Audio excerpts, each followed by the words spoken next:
Hello, hello, hello. How's everybody doing out there tonight? Welcome to Monday night sketch with 4C and my buddy Ken. How are you doing, sir? What's up? How's everybody doing? And I'd like to introduce Mr. Jim Shooter to everybody. Say hi, Jim. There you go. Yeah, how are you doing tonight, sir? Very well, thank you. How are you? Oh, excellent, excellent. So we we'll explain the rules to anybody who's new and anybody who's old, and just sing along to the tune. So we're gonna do a little live sketch claims tonight.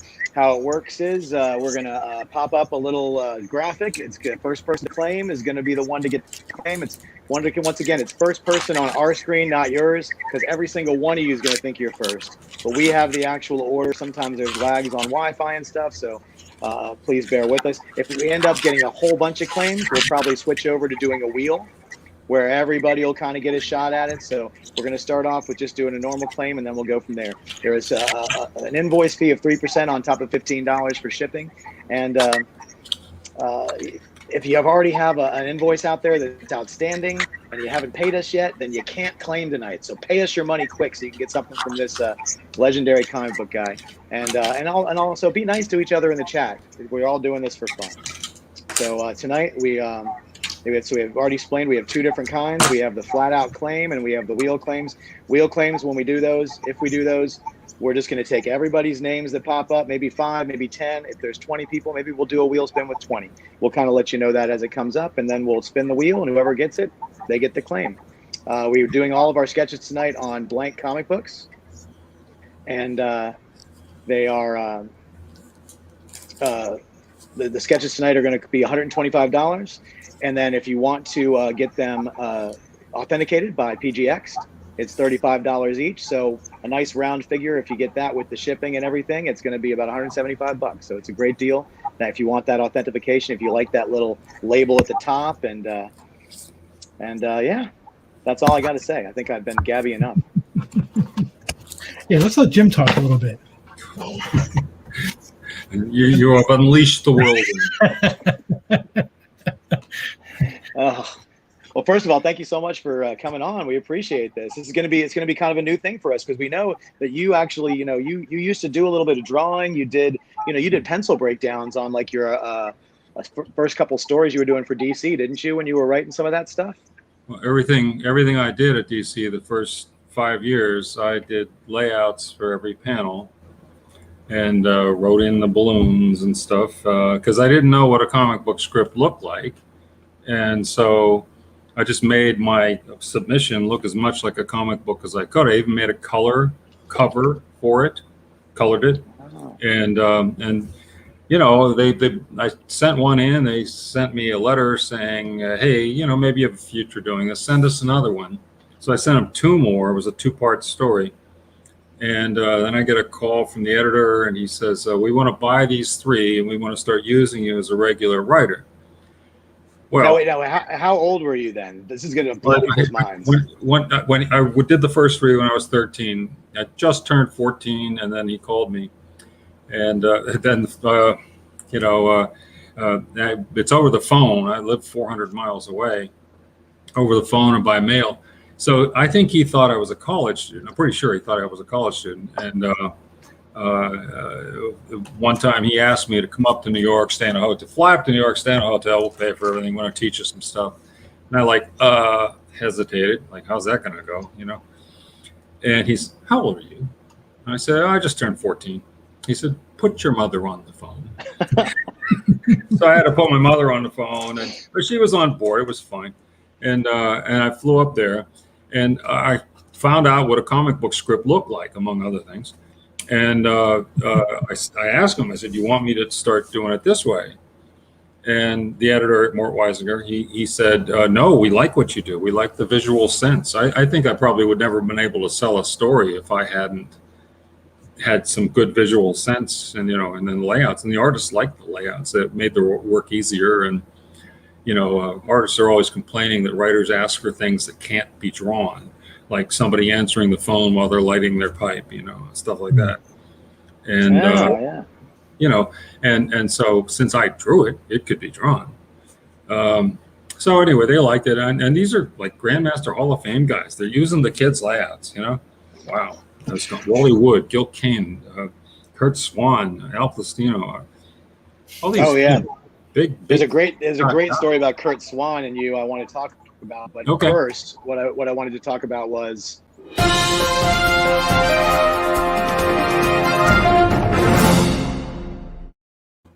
What? Aha! See what I did there? See what I did there? Yeah, it's like Very flawless, good. You isn't guys it? are, you're pros. I tell you what. So Mike Becker, looks like you've got the claim, my friend. Fast on the draw. Sorry, Stephen. He beat you out. So Mike, you got it. Just let us know what you. Oh, actually, I'm sorry. Hold on. I got to go back. Wow. Let's see. Where's my first claim? Is it? I don't know if Stephen claimed too early though. No, Steve, that claim for Steven came in when the show first came on. Oh, okay. He was really jumping the gun. So yeah, He so was it is Mike. 702. Okay. All right, so it is Mike. So Mike, you got it. Let us know what you want, and we'll be happy to have Jim do it. And we have several different blanks to do it on. So you can pick the blank. We've got a bunch of Secret Wars blanks. We've got some Spider-Man ones, Fantastic Four, some Avengers ones, Incredible Hulk. So we'll let you choose which one you want him to do it on and what character you want. So let's see. Oh, he says your choice, Jim. Well, that opens it up, right? Yeah. Okay. Let's see. What can I do? Well, Secret Wars. I do the Black Spider-Man, the head. That's easy. So Sure. if that's okay, that's what I'll do. Yeah. Hey, he said your choice. So yeah, and like I said, these are remarks, but feel free to do them a little bit large. You don't have to do them really tiny if you don't want to. You can do them a little, just you don't have to do them full to fill the whole book, but Yeah. fit them in there. Yeah, nice, excellent. Wow, that's gonna be cool. So now, what I wanted to ask you about, and I really did something about you and Kurt, was I heard that you and him came up with the idea to have Superman and the Flash race. That was something you guys came up with. No, that was something I came up with when I was 6 years old. I did. That's absolutely true. Mhm. When I was 6 years old, that's when the Flash first appeared, right? And what was it? Showcase, one of those DC. Yeah, everybody 22, I think, maybe showcase somewhere around. Yeah, there. and then so little Jimmy was 6, right? And I liked that. I said, this is good. But then he had his couple issues in Showcase, and then that was it. So when I was in first grade, I used to draw Superman racing the Flash. They both have super speed, so I draw like the lines going across the page, just like Carmine Infantino did. And sometimes I have Superman a little bit ahead, and sometimes I have Flash a little bit ahead, and draw obstacles in front of them and stuff like that. That was a weird kid, but anyway, so I had that in my head, and when I was shortly after I started working regularly for DC, I mean, they bought everything I ever wrote. And every time by the time I finished a job, they had the next one lined up. So they used me as much as they possibly could. But anyway,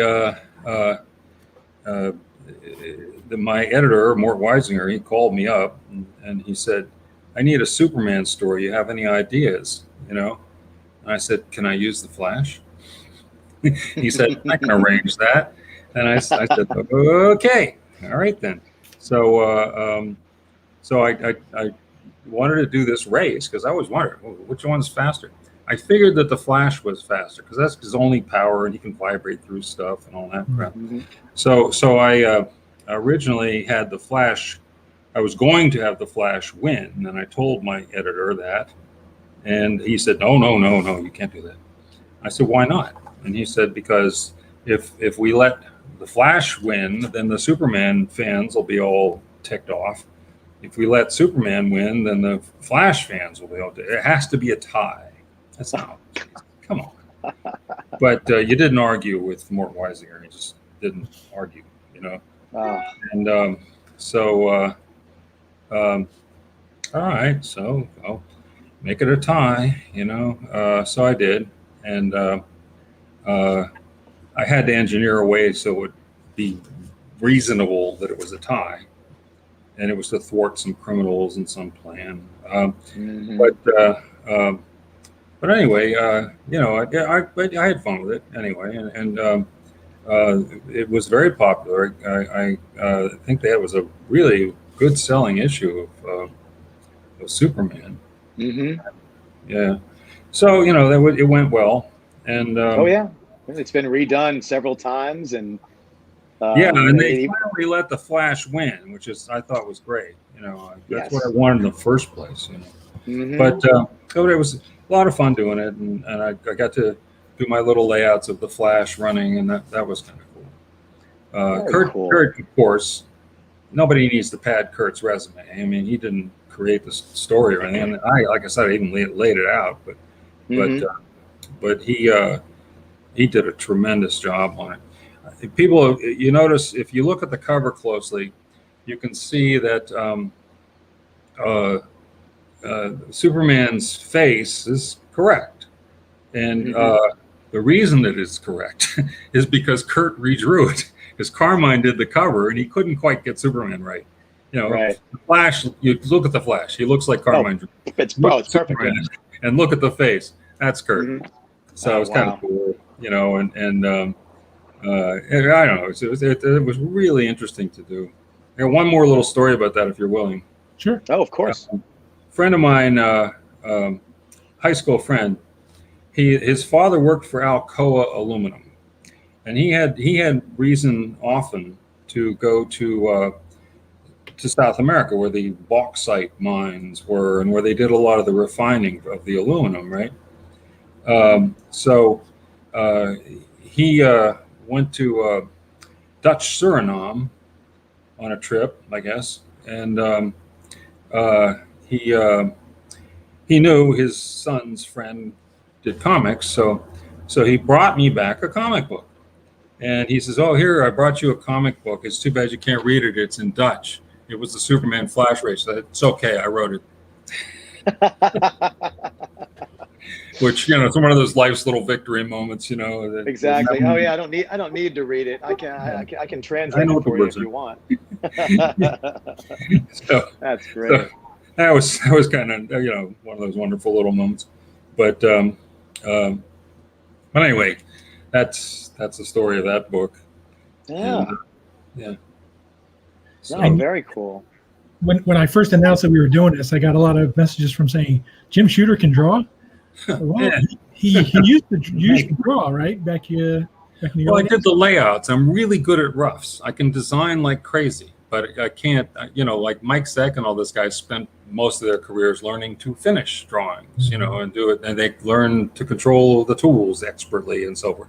And I do it reasonably well, but I'm no Mike Zeck. I'll tell you that right now. I'm not going to kid you. But I do my best, and people seem to like it. So I guess I'm doing all right. Yeah, for sure. A lot of times I get over on the fact that I come up with like an interesting point of view or an interesting take on it. Like you remember the Spider-Man wedding book? Mhm. Where I do. Peter Parker The get married. Yeah, the covers where John Romita Sr. did the covers, the two dueling Yeah, covers. yeah, he did the two covers, and so it's a big Spider-Man face heart shape, Right. And then it's two different covers. One is Peter Parker and Mary Jane. One is Spider-Man and Mary Jane. Mhm. So that's cool, and they asked me to do a remark on it, but no specifics. And I thought, well, what am I going to do, and where am I going to put it? And then I realized that the space behind the top of the heart was a little open space. Mhm. And I thought, which villain is not on this stuff? The Green Goblin. Hmm. So I have the Green Goblin kind of peering over the heart. That's fantastic. Brittany, who runs the signing thing down there, she said, "From now on, I'm going to make everyone do that." Okay. Cool. That's Yeah. great. So That's awesome. anyway, Yeah, that's very cool. Well, yeah. while we're doing, I was going to say two things. While we're doing while you're drawing on the Secret Wars, I got a million questions about the Secret Wars I want to ask you, and I'm sure you've answered all these Sure. a million times. But also, If you want to turn your camera down so people can see the wonderful thing you're drawing, you can do that, and then we'll go back and forth between you drawing and then you I'm off to a start here. talking. Yeah. Oh yeah. But so I was doing a little bit of research on it, and like I said, and I've heard stories, and I've been following it since I was a kid, because obviously that was like one of my favorite storylines growing up, and it was, you don't know the history of how it came about, but I heard that it was it Kenner or Mattel that wanted to do a line of Marvel characters because they had lost the DC ones, and then they wanted kind of a story to jump into it. Is that sort of how it came about? No, Kenner made a deal with DC Comics to do superhero action figures, Mm-hmm. so Mattel find out about this, and so they wanted to do it too, because the toy companies, they all spy on each other, Mm-hmm. and so they wanted to do it too, and so who's left? Marvel, So they came, and our licensing people, as a matter of fact, all the executives, all the vice presidents and, upstairs types had never opened a comic. Here are licensing people licensing Spider-Man, and they had never actually opened a Spider-Man. Right. All right. So Mattel comes and they're talking to licensing people, and the licensing people, they ask them, well, who you got, And the licensing people are looking at these lists and are saying, well, we got Ghost Rider, we got Daredevil. They didn't even know who the characters were. And so what happened was, as it often happened, Mattel people said, who? And so they called me to come upstairs because I could intelligently discuss the characters. And so I go upstairs, and I'm saying, they're saying, look, nobody's ever heard of these characters. And I said, yes, they have in our market. We outsell DC 5-1. But I grant you that they have low Q scores outside of the comic book world. And I said, but they're great characters, and some of them have been heard of, the Spider-Man, for instance, and the Hulk. And they said, okay, we'll do this if you do some big event to get lots of publicity and sales and stuff. And I said, okay, how about, we do one big story with all the superheroes and all the supervillains, the major ones in it. And they said, hey, yeah, we like that, And I pretended it was my idea. Actually, I would get that suggested to me in the fan mail like at least 12 times a day. And I always said, that'd be too hard. And now I have to do it. So that's the true origin of Secret Wars, and that's why Mattel did it.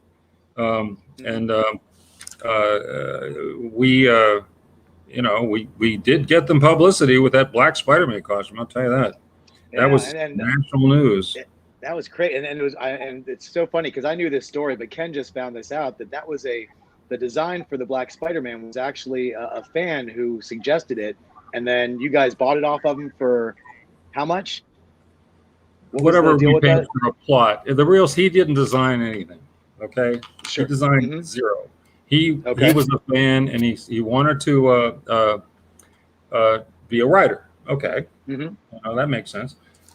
So he sent in a plot for a Fantastic Four story, and he threw everything but the kitchen sink in. But one of the things he did was he had Reed Richards, for kind of no reason at all, make Spider-Man a black costume, and that was his entire description: black costume. Black costume. Yeah, and so and it was it was stealthy costume. I figured if you're going to be hanging around on the rooftops all night, wouldn't you wear black? So it made sense to me, and the third, we didn't need his suggestion. We could do a black Spider-Man anytime we wanted to, but I thought, let's be fair to the guy, and so I called him up and I said, this plot, you're not quite ready for prime time, but I'll buy it from you anyway, because I do intend to use this black costume idea someday, and I want to be fair about it. And he was thrilled, and DeFalco even read the plot, and he said, he's no good, but maybe he could be, maybe you could teach him. I said, good luck, pal. And he gave him a little bit of a shot, and the guy was just not ready for prime time. Maybe he grew up to be a great writer. I don't know, but but he wasn't ready then. And so, you know, I mean, we tried to play fair and be nice and everything. So okay, I had this 2-word. I bought 2 words from him. I bought the words black and costume, and his name was Randy Schuler, I think. Randy Schuler. P.S. He's now changed the story so that he designed it, and he uses an illustration by Mike Zeck to show how it should show his design. All right, but Mike designed it. I called Mike, and I said, when the Secret Wars came along, that thing sat in my drawer for a year. I wasn't sure what I was going to do with it. And so when Secret Wars came along, I said, aha, this will get us some press. And so I called Mike and I said, I need you to design a black costume for Spider-Man. And he said, well, what do you want? And I said, black costume. You're Mike Zeck. Figure it out. You know. And he said, what do you want to see, sketches? Or I said, just do it. You know. So he did, and we're still, you know, it's still around 30 some years later. So I guess he did a good job. So that was his first design of it? He did exactly one design, and that's the one everybody knows. And a lot of people think maybe Ron Frenz designed it because Ron's drawing appeared first, but Mike designed that 8 months before Ron worked on it. And also some people think Rick Leonardi designed it because Rick did what they call a turnaround. It's like front, back, and side view. And Mike was pleased with it. Mike said, yes, he got it right. So some people, because he did the model sheet, people think, well, maybe he designed it. No, it was Mike. And so, you know, like I said, it came out really good. And thank God it's not too hard to draw. Should I show Jim the turnaround today? Jeff? Say again, Ken? I said, should I show Jim the turnaround I got today? Say what? Oh, sure. Show it to him. Yeah.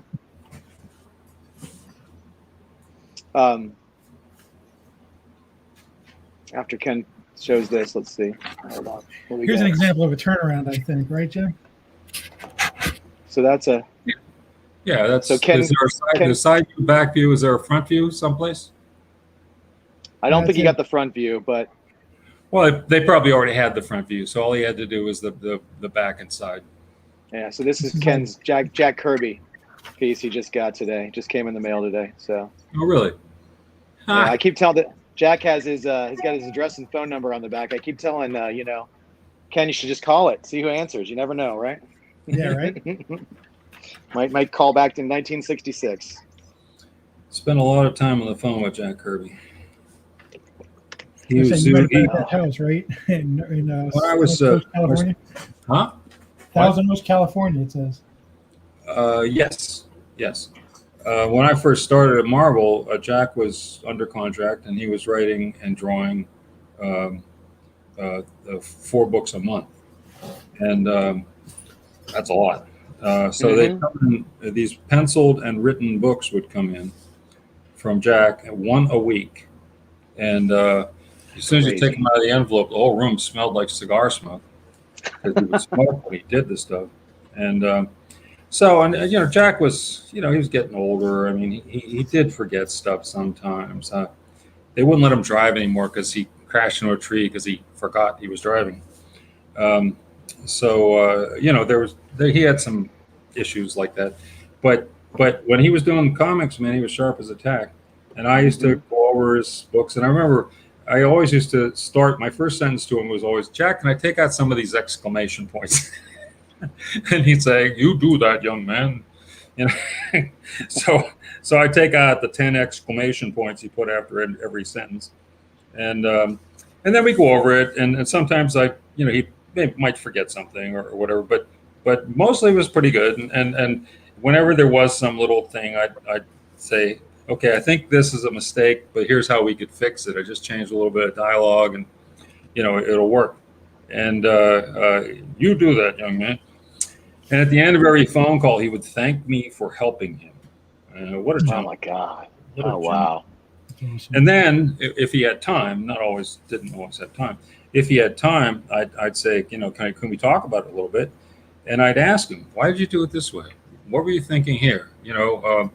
Why'd you choose this angle? And so forth. And he when he was doing that, man, he wasn't forgetting anything. He when he was talking shop, all of a sudden he got really sharp.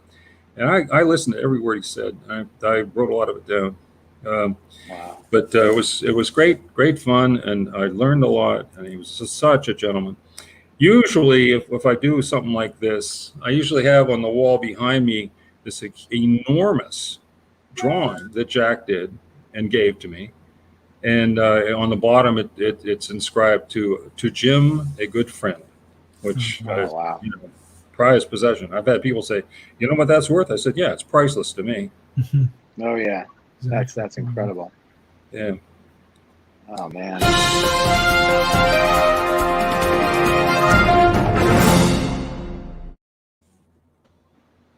Leave it to Ken to find the lulls in the conversation to whip that in. All right, Ken. Very nicely done.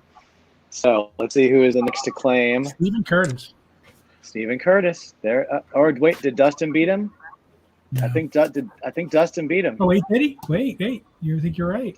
Dustin, Captain You guys America. should not Sorry. announce a winner until you're sure. Hey, you know, Yeah. It's really disappointing. Oh, I think it's this guy. What? Wait. what I should do maybe is maybe a wheel spin on this one. If you want to, you could. But right now we just have the three. So I mean, like I said, we can probably give it to Dustin. I think Steven's. Where is Steven? Is he in London? Is that where he is? He's in Is he in London. Europe? Yeah, He's not gonna. All right, you know what? We'll do a wheel spin for this one, just because we misspoke. And we'll throw James. We'll throw you in there too. We want to give Steven a chance because we know he can't stay up too late. It's already late for him. And what we did say he was the winner by accident. So we'll do a little wheel spin. So we'll do Dustin, Wait, Steven, and James. I got to be. What happened with me is Steven's name popped up first, and then the other two popped in front of it. So there was some sort of lag. Oh, okay. So, but his name came up, was the first one on my list, but then the other two popped up before it. So there must have been some sort of lag because Yeah. they claimed on YouTube and he claimed on Facebook. Oh, okay. So that's what Gotcha. happened. Well, that's all right. Well, that's okay. We'll do all three. Put all three on a wheel, and we'll spin it, and that gives everybody an even shot. Maybe, hey, you never know. Maybe he'll win again, or maybe Steven will win. Or it doesn't look like these are taking too long. We're not even at 30 minutes yet. He's only been drawing this one for about 20 minutes or so. So we should be able to Yeah, get a I'll few get of these. faster. I'm too nervous right now, but I'll get faster. Oh well, we'll keep you talking. We'll try and All right, you got should I any sign live? it? Is this okay? Yeah. Number one, and then should I sign it? Number two. I think that's spectacular. Is that all right? Phrase. Yes, that's beautiful. That is Okay, a so you spectacular want my signature? Spider-Man. Sign You it do underneath. Yep, that's perfect. Yep. Sign it up. Excellent. All right. There you go. Come on. And we'll go do the wheel spin while he's doing that.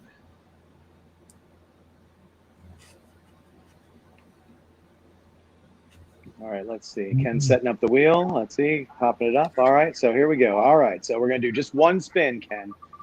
Here we go. Here's the spin. Winner, winner, chicken dinner goes to.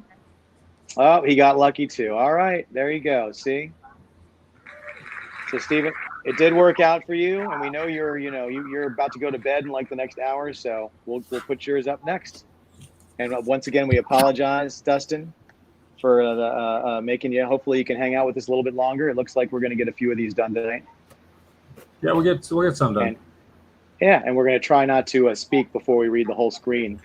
Have to let the lags. See, I'm editing still. I'm editing life as it goes exactly. along. Listen, Jeff, we can say we were edited by Jim Shooter. I was going to say that's going to be on my epitaph. Really, My editor was Jim Shooter.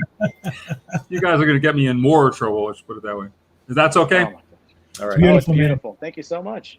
All right, Wonderful. So wrap that up later. put that one up. Absolutely. All right. So, Steven, what would you like for yours? Who are you trying to get?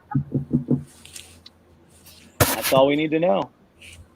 Like I said, Steven, if you need to know, we have Secret Wars comics. We have Fantastic Four, Amazing Spider-Man, Hulks, and Avengers. some Avengers. Yep. Yeah. Any one of those books.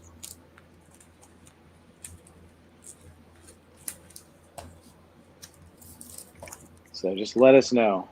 All right, Dustin, yeah, He's in try and the find a UK. charger. He hangs out with us for a Yeah, while. Dustin, yeah.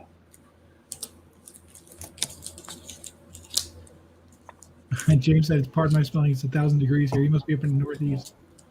Actually, it's just the northern part of the country, right? It's basically in a heat wave. Got Hulk ones too. Oh yeah, we got the Hulk ones too. That's right. Let's see. Jim can choose from the Legion of Superheroes emblem, Phoenix emblem from the X-Men, Iron Man, Thor. Please on any of those books. Okay, so The what emblem? are we? Yeah, it says the Legion of Superheroes, the emblem, or the Phoenix emblem, or on either. Let's see, or Iron. I'm trying to. Thor. Iron Man or Thor? Okay. On any of the books. Probably best at the Legion one.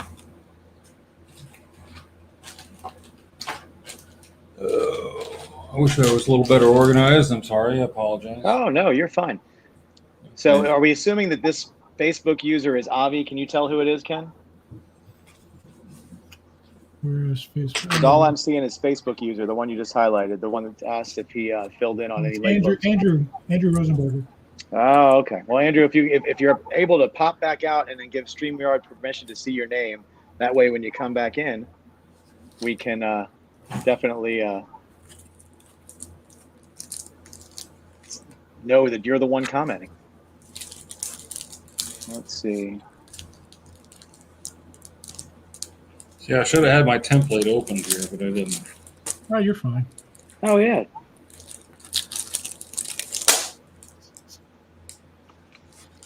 Let's see. We have a couple questions in the chat here. Let's see. James wants to know if we're going to talk about the Dreadstar relaunch. I'm not up to date on that. I mean, Starlin's a good friend, but I haven't spoken to him for a little while, so I don't know what's going on. There you go. So there's your Dreadstar launch talk right there. James, you didn't miss anything. I'll tell you Jim Starlin's story. It's funny as it can be. Yeah. Starlin is as crazy as a jaybird. I hope you all know that. In the best way. Okay, he's a great guy, and a bunch of us used to go up to his house in Phoenicia, New York, once in a while on a weekend, and just hang out. And we do crazy things like go tubing on the mighty Esopus River, or in the winter he had snowmobiles, and we'd go snowmobiling. So a bunch of us were snowmobiling, and among us there was Bernie Wrightson was there, and his wife, and Christy Shield, who used to color under the name Max Shield, there was a bunch of us. I don't know. They only had 2 snowmobiles, so we took turns, and we were. Bernie Wrightson, he got on the snowmobile, went about 30 feet and crashed into the little bunch of sapling trees. He retired. Well, that left me and Starlin. All right. So, and neither of us are on any drugs or anything. So we, he says, can you ride a snowmobile? I said, well, I can ride a motorcycle. It seems like similar. So he's great. So I get on the thing, and he gets on his, and he takes off like a bat out of hell. And I'm trying to keep up with him. I've never been on one of these things before, and I'm trying to, figure it out. So I'm chasing him because first of all, we're on these logging trails in the mountains. I couldn't find my way back without him. He's turning this way and that way. So finally, we get high up in the mountains someplace, and he says he pulls up to a cliff. Now, in my mind, it looked like it was 1,000 feet. It was probably 40 feet, but still, he's out the cliff and he's looking down, and he turns to me and he says, "You want to hear my death laugh?" I'm like, He guns it and jumps off the cliff, and he falls like straight down, not touching anything for 40 feet. But fortunately, the cliff sloped out at the bottom, so the snowmobile hits the slope, and off he goes. And if I can't follow him, I'm not getting home. So I said, "All right, off the cliff." Oh my goodness. That was one of the more exciting moments of their visits to Starland. But anyway, Oh my God. I made it. I lived. And you tell Starland that story, he'll make fun of me. Go ahead. Oh my God. Money. That is crazy. Yeah, well, like I said, Starland is a little, unusual. But I think some of the most creative people have to be a little bit nutty. I think that's how it works. I'll tell you a funny thing about that too, is I was, a lot of times artists will do pretty weird stuff. One of Larry Hama's artists did something just like what could this man have been thinking? What is he thinking? And we're talking about what this lunatic artist did on this job. We're looking at the pages and I said, this is crazy. And Larry says, well, yeah. He said, but all creative people are crazy. And I said, I'm not crazy. He said, exactly. So you can see how highly respected I was. No, he was kidding, but it was it was perfect timing. Oh yeah. It was you great. walked right into that. Yeah, yeah. Larry, cool guy. He's just a great guy. We got along pretty well. He, as a matter of fact, I saw him at a convention not too long ago, and we were talking about the old days and stuff. And he said, "I just couldn't wait to get to the office every day." And I said, "Yeah, me too." I said, "I know exactly how you feel." Anyway, that lots of crazy people in comics. Some crazier than others. But the good kind of crazy, right? But the best kind of crazy. Exactly. And we had so much fun. It's hard work, but we had so much fun. And when you're working long hours, sometimes 14, 16 hours a day, then there's deadlines and you have to stay up all night and get it done.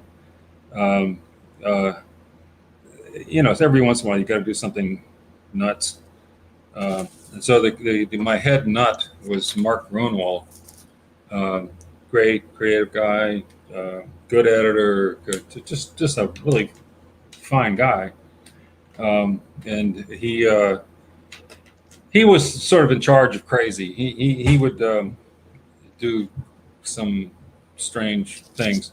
Like one time he told me, he came to my office and he says, Jim, is it okay if I don't let anybody into my office for a couple of months? I said, why? He said, I can't tell you. I said, how are you going to get the work done?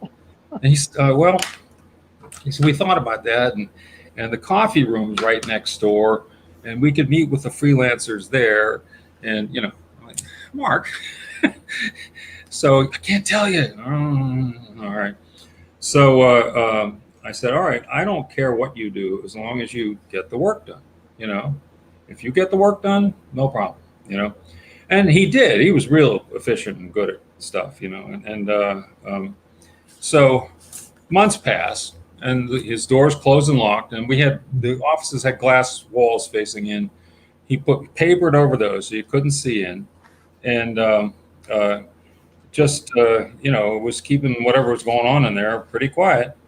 And I kept wondering what's going on. I was often the last person to leave at night, and sometimes I'd be going out, and I'd pass his door, and I'd hear hammering and sawing. What are they doing? Can't tell you. All right. So 2 months. He asked me that, and I think it was August, and a couple months later, we were having our Halloween party. I always, like I said, you work so hard. Sometimes you just have to take a day off. Not a day off, an hour off. and do Right. something silly. So we had a little Halloween party. I'd tell people, bring your kids, they can wear costumes and all that stuff. And so that was cool. So we're having the party. Where the party started, and somebody comes to get me and says, "Hey, there's the party's starting." And I said, "Oh, okay, I'll be right out." So I went out to where the party was being held, and in the bullpen, and I see that there's a long line at Mark Grunwald's door. I said, "What's this?" So I go up and I see Grunwald. He's standing outside his door. I said, "What's going on?" And he says, "All right, sorry, everybody has to wait a minute because Jim, we got to show Jim." Okay, so we go into his room, and it's all dark. They built a haunted house in his office. These are nice big offices. They built a haunted house.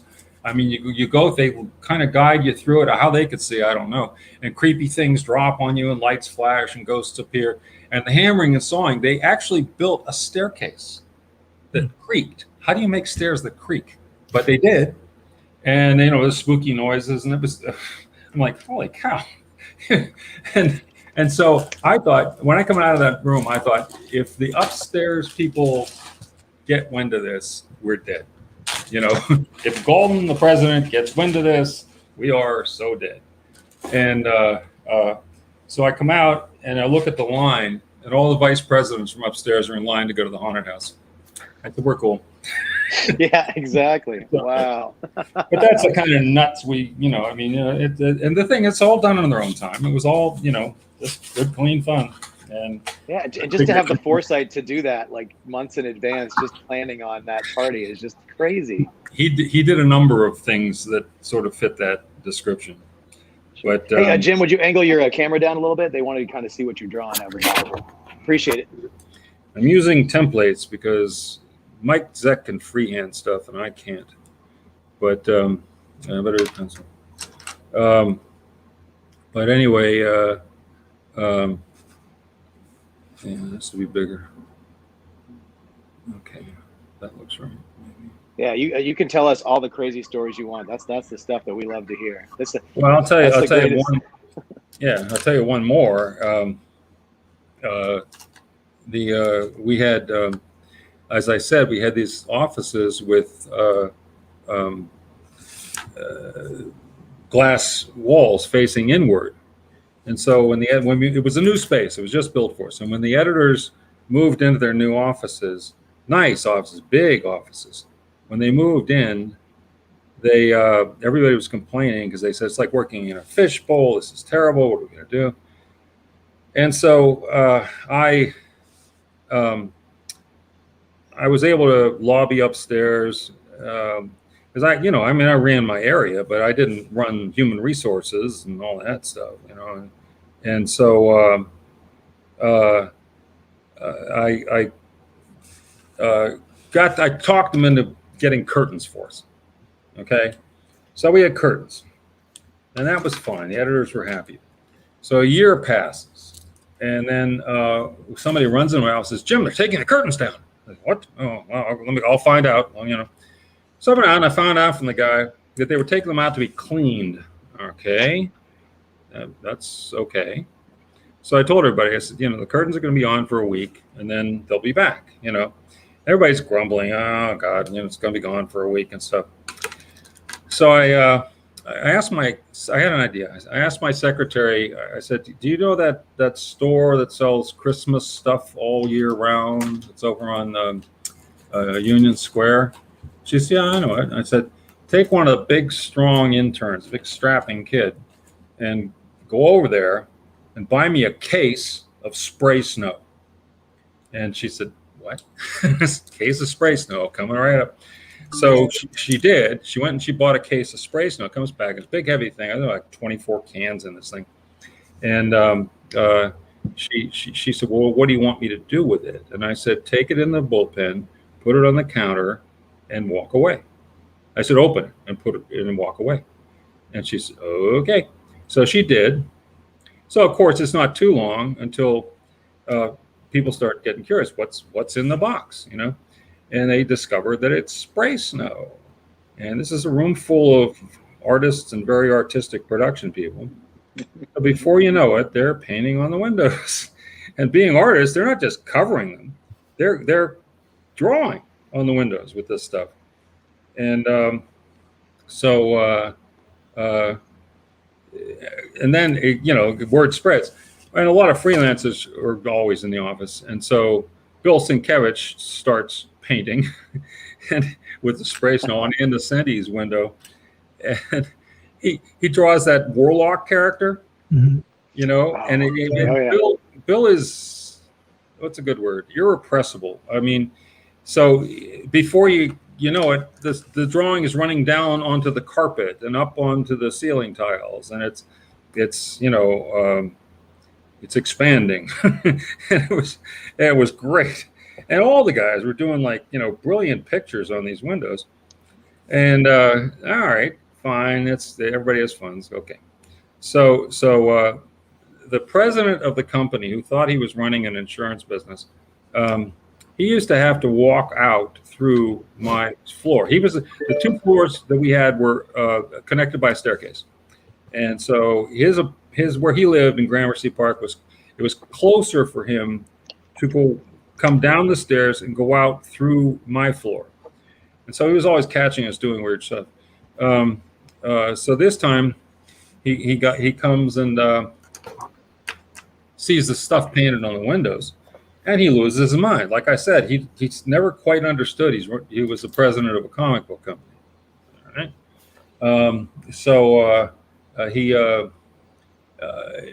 He threw a fit, and when he got mad at me for some reason, I think he was afraid of me. Maybe because I was like 1.5 feet taller than him or something. But whenever he got mad at me, he would go and yell at the guy who ran the mailroom. Okay. And then the guy who ran the mailroom would come to me and he would say, "Gee, Jim, Galton's really upset." And I go, "Well, what is it now?" You know, and he didn't like us painting on the window. I said, "Oh, okay, all right." So I sent him a little memo and I told him, "Look, they're coming back in a week, and these guys did it on their own time, and before the curtains go up again, we'll clean the windows on our own time. It's going to be fine." And so he was not content with my answer, and he went and yelled at Joe in the mailroom again. And Joe comes to me and says he's still not happy. And I said, "Well, all right." So I wrote a memo to him that said, "I understand that the upstairs curtains are going out next week. If you want, we'll come up and paint your windows."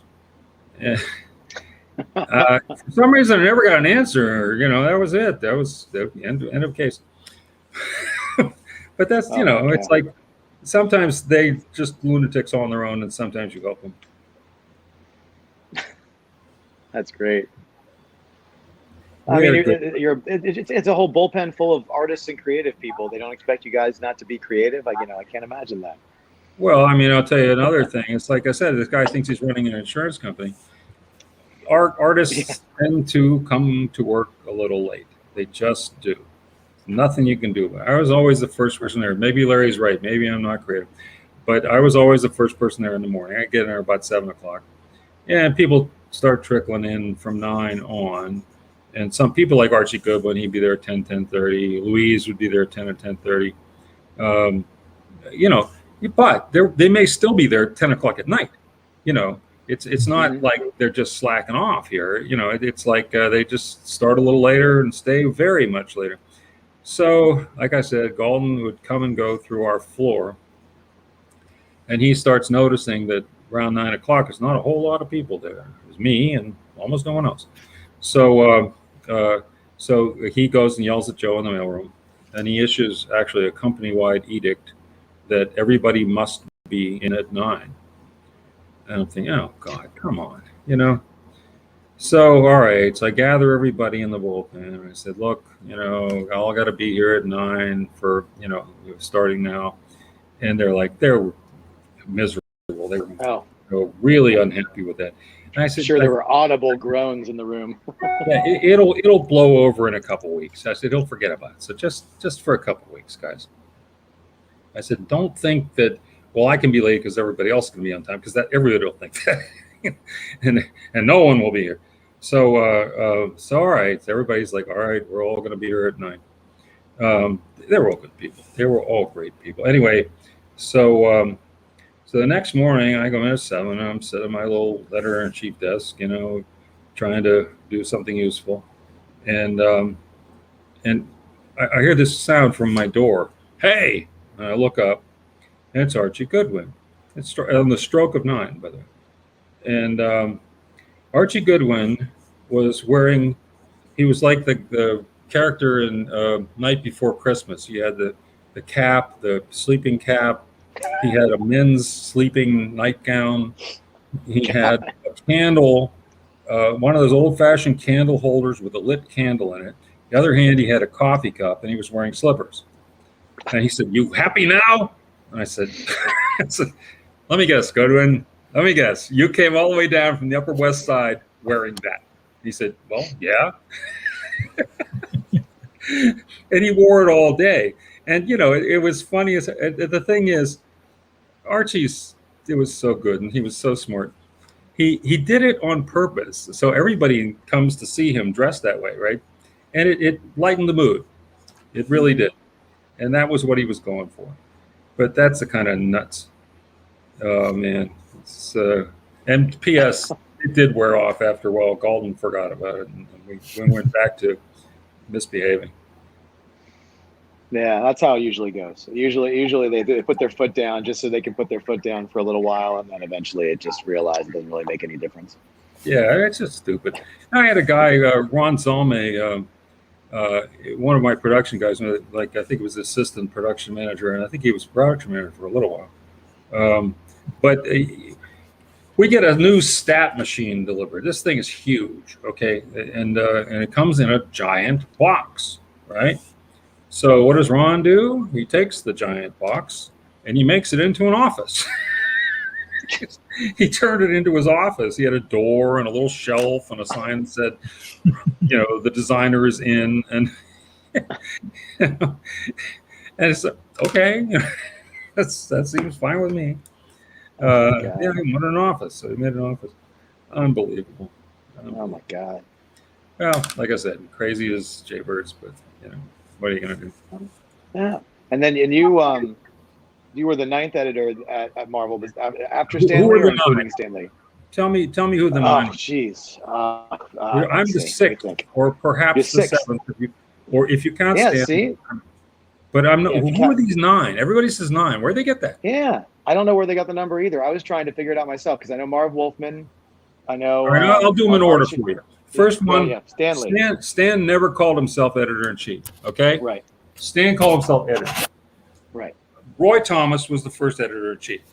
Roy Thomas was replaced by Len Wein, and Len lasted about 8 months. Roy was 2.5 years, and Len was 8 months. Then Len was replaced by Marv, and Marv lasted exactly 1 year. And then Marv was going to be replaced by Roy, but Roy stopped short, didn't take the job. Mm-hmm. And so instead, Jerry Conway came in, and Jerry lasted 3 weeks. And then they hired Archie Goodwin. Now remember, I'm number 2. I'm Mr. Spock. Okay, every time they just pass over me. Finally, they ran out of live bodies. So they had to hire me. And just to pause, that's fantastic. I love you use the gold on that. That's great. So it's like so I was the 6th, not the 9th. Where'd they get right? Yeah. Who's the other? Know. Yeah, I know. I was looking through the list, and they, whenever I can find it, it said you're the 9th. And the only reason why I remember that is because it said that you were the editor for 9 years. So that's the only reason why those 2 numbers. 9.5, and my stuff kept coming out after I was gone, so it's somewhere around 10. Right, exactly. But yeah, whatever. I couldn't find them either. That's why I was curious. Yeah, well, I'm number 6 or 7 if you count Stan. Well, and considering you were there for years, and some of those guys, how long was Archie there? How long was he there before you? He was there 19 months. Okay. 19 months. And, basically it was a tough job. It would eat you alive. And you had to be a special kind of crazy, like, go say me, to do this. And I mean, I was determined to do it. That place was dying. It was going to go out of business. The year I took over as editor-in-chief, Warren Comics went out of business. Charlton went out of business. Harvey stopped publishing. I guess they were still technically in business. I don't know. Right. Archie Comics went all reprint. Okay. And DC Comics on one day canceled 40% of their books. Marvel was hanging on by a thread. All right. But at least we were hanging on. And the day after DC canceled all those books, lots of books, I had a line out the door at my office, a line out the door into the lobby of DC guys looking for work, and Marvel guys who wanted to make sure that they were going to keep their jobs. Right. Hey, hold on 1 second, because Ken's got to do something real quick.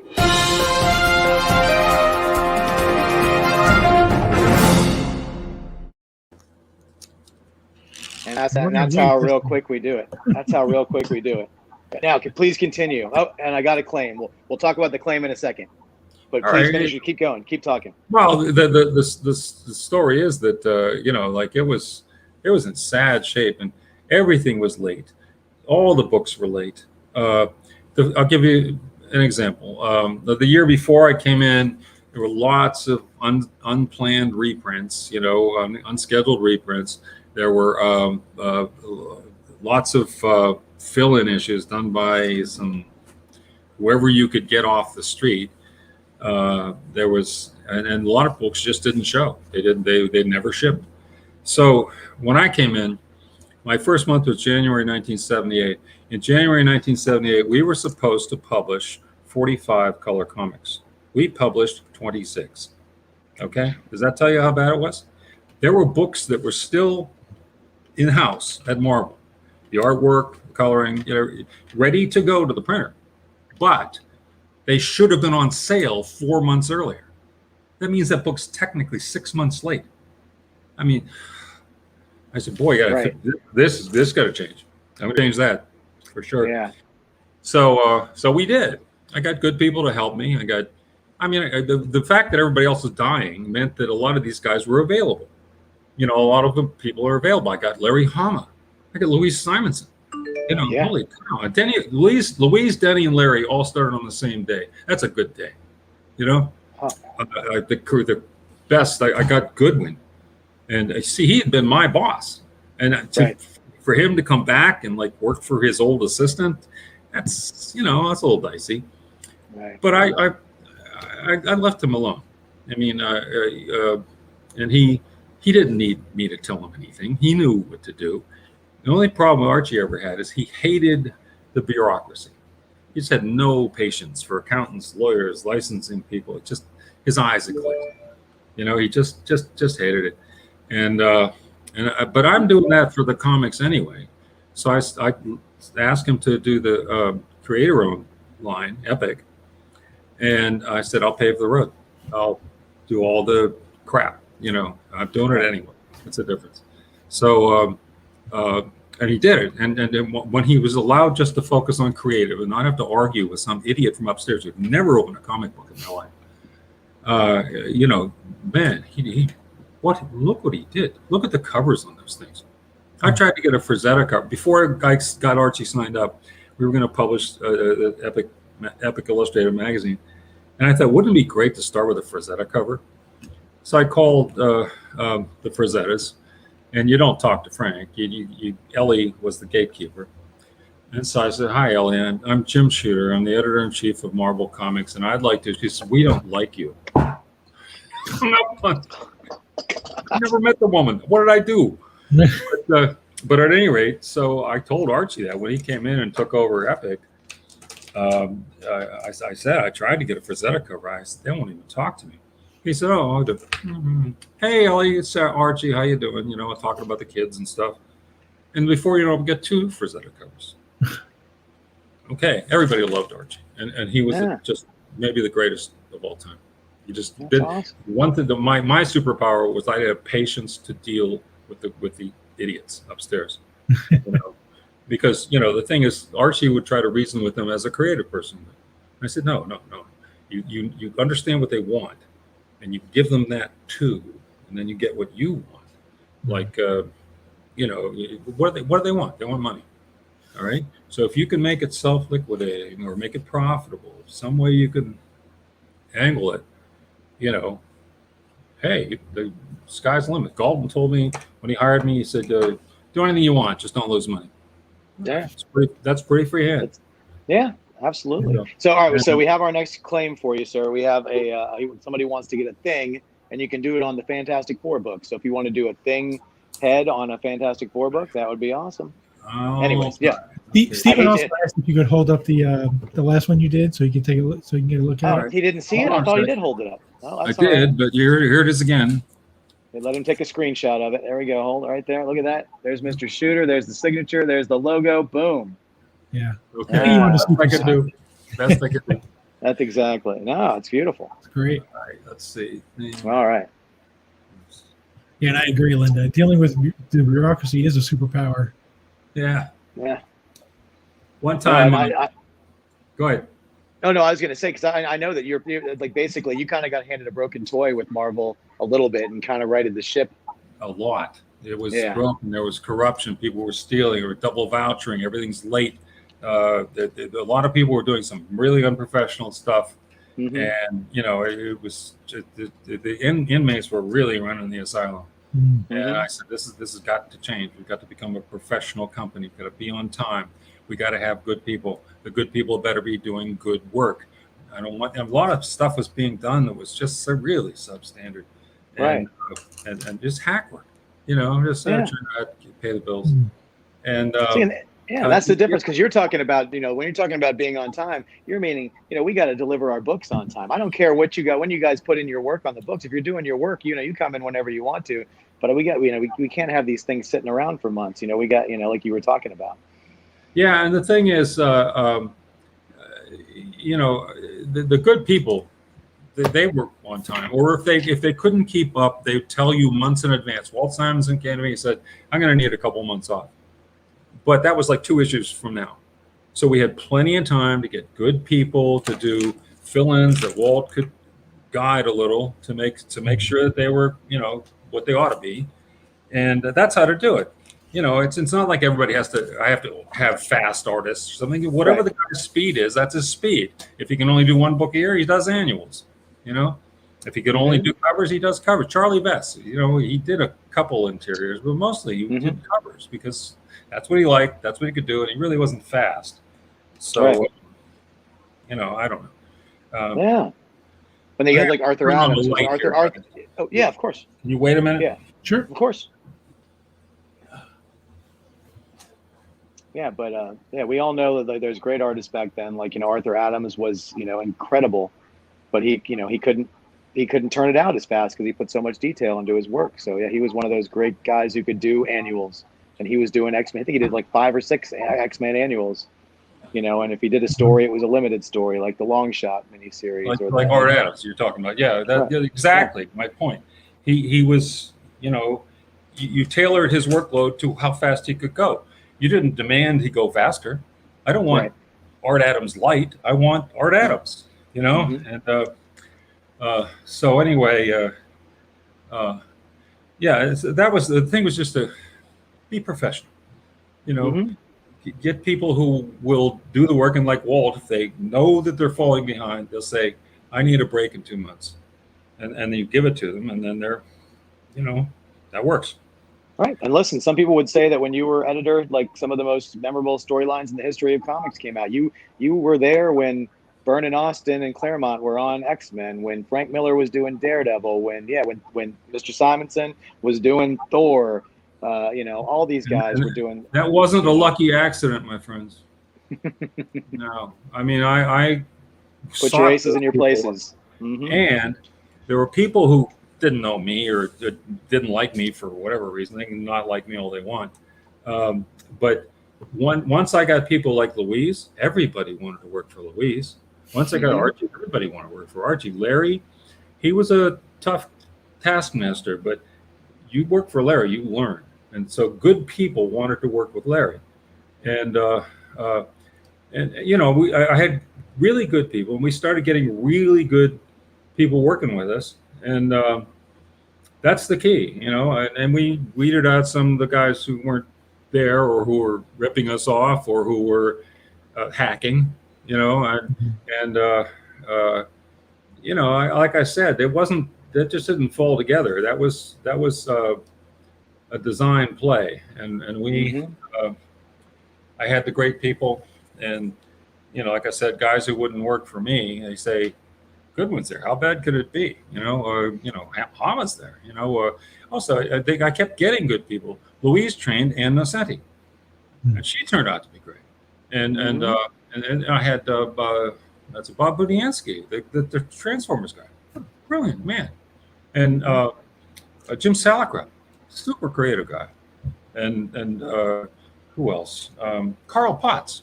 I forget. Oh yeah. Sometimes all the names, but Carl Potts. What a great guy, draw, write. I mean, when he started, he was kind of raw. But Larry had the office next door and kind of took him under his wing, I guess. I didn't even know that. I didn't care. And I tried to show him some things.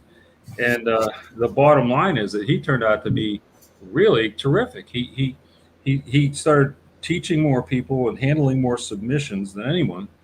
And just in general, became a force, and did some really creative stuff. One time, and he wanted to do something sometimes that were, because like I said, he was new. He occasionally wanted to do something that I knew better, and like one time he wanted to use a purple logo on a black background, and it was a very thin logo. I said, Carl, there's nobody's gonna be able to see this, And he said, well, I want to try it. It's experimental. I said, I don't have to experiment to prove you can't see purple well against black, And so he argues with me. It's like when he's brand new. And I said, no, Carl, let's, make it white, or yellow. And he walks to my door and he turns and he says, the problem with you is you're stubborn. And I said, well, that's the pots calling the kettle black. And he almost exploded.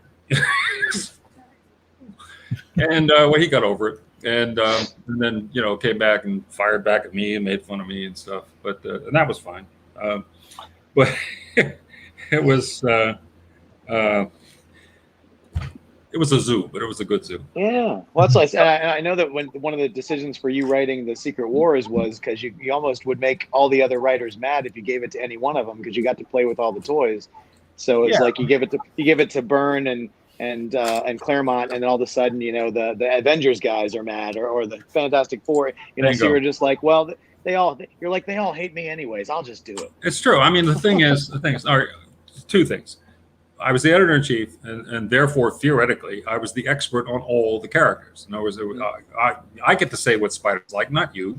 Right. And Chris, I get to say and do, not you. But fortunately, we had good people. I never had to say that to them. I mean, they got it. I get good, professional, solid people, and Claremont, Byrne, the rest. And so I never had to be a bozo. I didn't have to do it. It was the trick is to get the good people. And but that's one thing is that I was the authority. So if there was conflict, I get to say.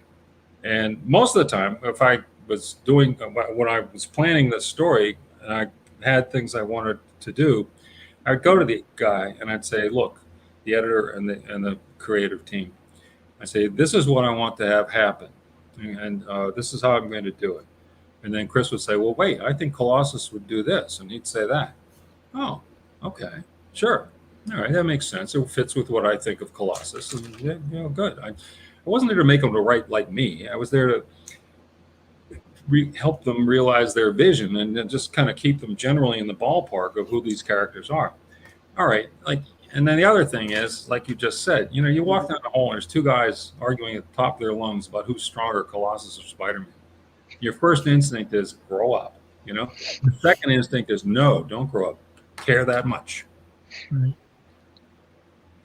That's awesome. And they did. They did care that much, and so okay, you're right. To avoid fist fights in the hallway, if Michelini wrote a line for the X-Men that Chris didn't like, then there'd be they get into an argument about it, and I said, nah, they'll argue with me anyway. Who cares? You know? So So wait, so you still need to answer the question though. So who's stronger, Colossus or Spider-Man? you You want can't just all right? you can't just leave Spider-Man. that dangling. Spider-Man. Spider-Man. There you go. Yep. If you read Spider-Man Annual #1, there's a shot by Steve Ditko, Spider-Man lifting an enormous weight, and people like Thor and the Hulk and everybody looking at him, and that because the caption there says that his potential he's a kid now. Wait till you see his potential, and I thought, yeah, okay, this guy is strong, and and we should play it that way. Chris got mad at me because one part of the story I had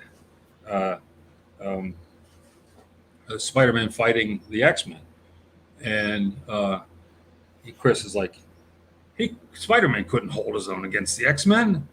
Yes, he could. And he said no. He says Cyclops just has to look at him and he's got him. I said he dodges Electro's lightning, Chris. He knows where it's going to go. He's out of the way before the guy fires. Anyway, so I wrote it. I just sort of overruled him on that, and I wrote it. And after I wrote it, he read it and he said, "It's pretty good." Yeah, that was issue like number 3 of Secret Wars, right? That was like the I don't know. yeah. He's over listening. He's overhearing what the X-Men are thinking about, like trying to do their own thing or something. He's going to go tell on them, and he has to fight them all. And he basically holds them all off. He holds his own. Yeah. Yeah, and he makes a good show of it. But the fact is, they got him outnumbered, and they got Professor X, who doesn't have to catch him or right. Can't dodge the mind. Yeah. Well, yeah. From what I remember of the story, then eventually Professor X just makes him forget everything that he just overheard. So it just boom, just like that. Which Professor X does not like to do, and that's not right. a good thing that he likes that he would like to do. But he was forced. His hand was forced. Right. Mm-hmm. So.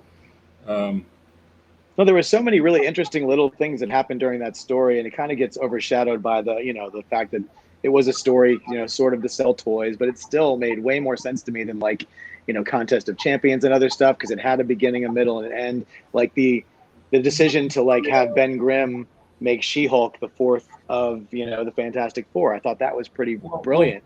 Byrne, he's pretty set in his ways, and he didn't want to be interfered with at all. And when I told him we're going to use the Fantastic Four in Secret Wars, and he said no, and I said not an option. And so he was a little upset about it. And I said, come on, John, there must be something you would like to do with the Fantastic Four that I can make that happen. And he said, well, I always like to have the She-Hulk, in the Fantastic Four for a while, because he loved the She-Hulk. I said, okay, you got it. I said, well, how about we just leave the thing on Battleworld where he can turn into Ben Grimm anytime he wants? And he said, oh, that's good. So then, then he had the She-Hulk in the series, in the Fantastic Four, and it was he got to do some cool stuff, and he knocked it out of the park, I think. And let's see. Listen, I agree. I love Byrne's She-Hulk too. I actually have one right here. Yeah, so I mean, like he now then he was all enthused about it. He wanted to do it. So I basically tried to get everybody on board and get everybody happy with it, and it did have a residual effect on their sales, and that didn't help. That didn't hurt making them happy. That was a good thing. And so I mean, like it really did introduce a lot of new readers too. A lot of people tell me it's the first book they read, and whatever. I did the best I could. They worked with me. I didn't get many complaints, and very few. And usually, sometimes they convince me. They say, "No, I don't think he'd do that." All right, fine, but let's figure out something he would do, and we come up with something. And like I said, I was there to protect those franchises, and I wasn't going to let anybody just ruin them. And so, right. But I also tried to give them a free hand. And the key is to get good people. You get the best people, things just fall into place. It's amazing. Yeah. Oh yeah. I said this is the closest I'm ever going to have to owning an original page from Secret Wars is my Zek Captain America. So that's one from the That's from the '80s too. So that's a try and get the That's glare great. off that. That's he's definitely Yeah, who I Mike. think of. Mike's he did some of the greatest covers we ever had. He did some terrific covers. Mm-hmm. Uh, The Wolverine. Captain America Wolverine is like way Yeah, up at the top of my list. And that yeah, then annual number 8. Oh wow. those Craven's Last Hunt covers, a Oh couple my of God. Punisher covers, and then on top of that, he did some GI Joe covers. Really good, Mm-hmm. Oh yeah, amazing. insanely good. Yeah, and then Yeah, Captain America when he was doing Captain America too. yeah. He Captain has some America iconic covers on ones. Yeah, purpose. Yeah. yeah. So yeah, we good people, just get good people. You know, it's easier said than done, but it's worth doing. Mm-hmm. Oh yeah. So with that, with Zek and Bob Layton working on the series, was it always designed to have them both work on it to kind of to make sure it came out on time, or was that something you had to do because it wasn't gonna? You needed more time to have them do it. Is that why it was divided up, sort of? It was mostly my fault. I things like that always start behind the 8 ball. They're always late to Mm-hmm. begin with. Sure. Okay. And I had to plan, I had to come up with this entire story, 12 issues, well in advance of when we were going to publish, because so many things that would happen in the regular books were dependent on what I did in Secret Wars. See, a lot of people did crossovers later, and they usually did it the easy way. They took the easy way out. It wasn't in continuity. They just they just come up with some story that's off to the side Mm-hmm. someplace, and it's not in continuity, and um, then that's easy. But Right. I said, no, we're Marvel Comics. We do continuity. This has to fit in continuity. So I made that story so that it would fall.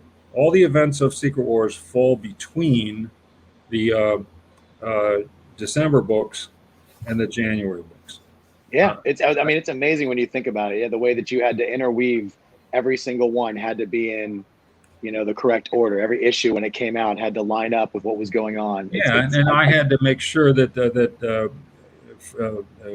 whoever was writing Spider-Man had to know well in advance, and the costume had to be designed well in advance. They had to know that there would be a black costume, and that so Spider-Man would go away to Secret Wars in December, and he would come back in a black costume in January, and that's what happened. And so we were ready for it because I had to figure that out well in advance. Mike had to, do the design work well in advance, and it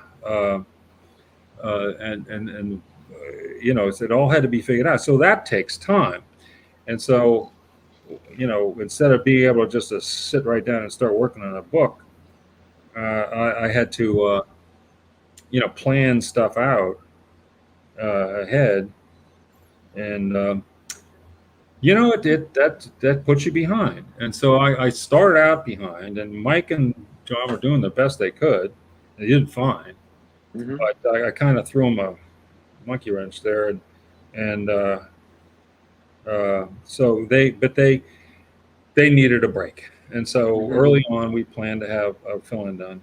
Bob was available, desperate to do it, and I said, "All right, fine." I wish Mike had done the whole thing. No offense, Bob, but I mean, I wish it could have been that Mike did everything, but he couldn't do it. Right. And even the last issue was kind of a jam book for the inking, not for the Mhm. pencil, for the inking. That's not unusual in the comic book business. That's fairly normal. A lot of guys, when they get in trouble in a book, their friends help them. It's Yeah. like if you see something drawn by Alan Weiss, you're pretty sure Jim Sherman drew a few pages of that. Yeah.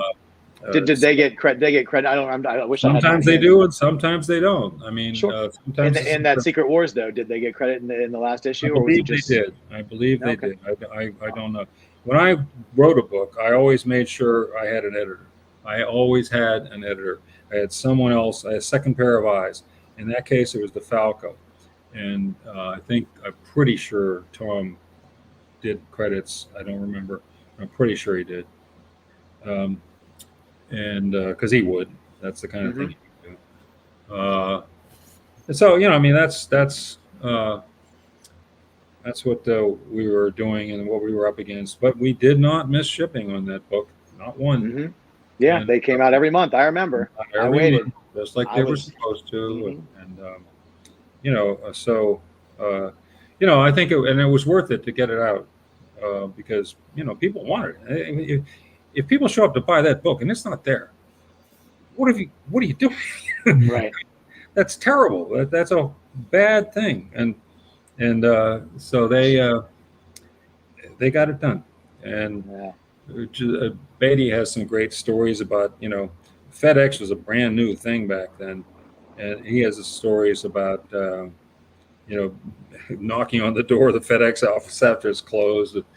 And it was so new that he was kind of their only customer. So, so they let him in and he'd get the book off on time. But anyway, it's my fault. If I had been faster, it probably all would have gone better. But I was trying to be editor-in-chief at the same time, and it was tough. Was the idea for the black suit to be a symbiote there in the beginning? Not by me. When I came up with that, and I said, "This is what I'm going to do." Whoever was the writer, maybe it's DeFalco. I don't know. He said, "Well, what do you want me to do with it?" The writer and the editor said, "Well, what do you want us to do with it?" And I said, "Anything you want." So they came up with the symbiote thing, and I was a little disappointed actually because I felt like that's not all that original. Come on, guys, can't you do better than that? But they knocked it out of the park. Yeah. They did a great job on it, and it's still around to this day. So how do you complain? I mean, Yeah. So that you really can't argue with it. They did such a good job. Yeah. So that's I'm happy with it, and it's still around all these years later. Now it's Venom, and that was done by I think Michelini and Todd McFarlane cooked that up. So things. It is the expression "herding cats." Yeah. That's very apt. But if you get them all kind of marching vaguely in the same direction, give them as much leeway as you can, stay out of the way. You don't have to tell Walt Simonson anything. Walt, Right. you get him on Thor, he knows what to do. Stay out of his way. You don't have to tell Frank Miller after he started out as a kid, and then you had to tell him stuff. But after a little while, all of a sudden I'm learning from him. He's doing stuff I never even thought of. And you don't have to tell Larry Hama anything. If you do, he'll get cranky with you. And you try to help the newer guys, the guys who have potential. Help them realize that potential. But if you have a good crew like that, people that know what they're doing, and then people like Larry Hama teaching the Carl Potzes, and people like Louise Simonson teaching Ann Nessendi, guess what? Good things happen. Yeah, absolutely. Anyway.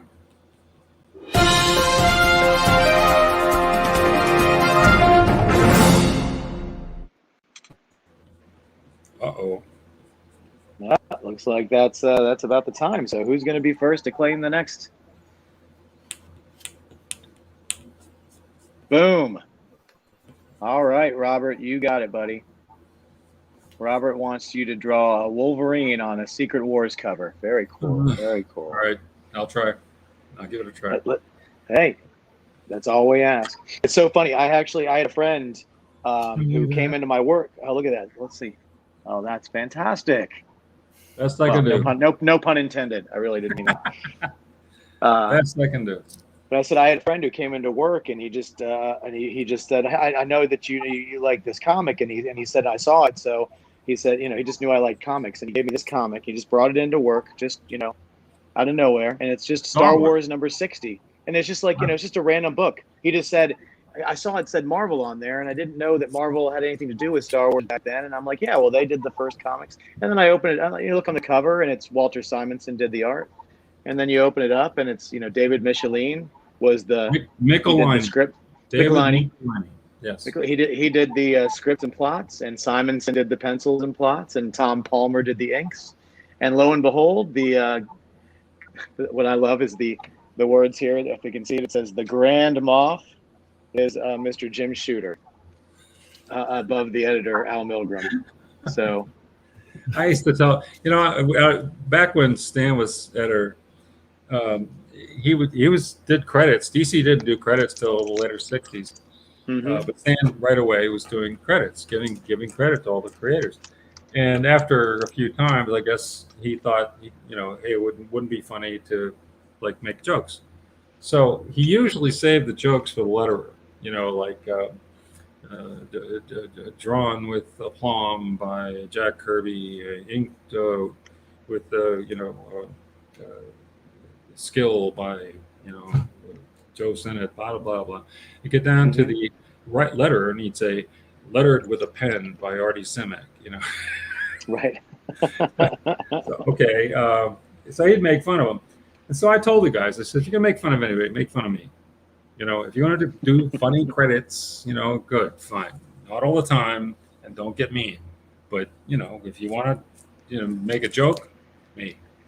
And so they did. I mean, like one time somebody had all guest stars on the guest artist, guest penciler, guest inker, guest colorist, guest letterer, and for me, he put guest towels. So that's good. It's pretty funny. It's clever. That's pretty clever. Yeah. These guys are all too smart for their own good. Oh my God. Or my good, anyway. But I can't complain about anybody. I had a couple of bad apples, had to get rid of them. And that didn't, please me or them. But, sure. To me, it's like, no, the books come first. We're here to make good comics. And that's it. And if you're part of the problem, then you've got to go.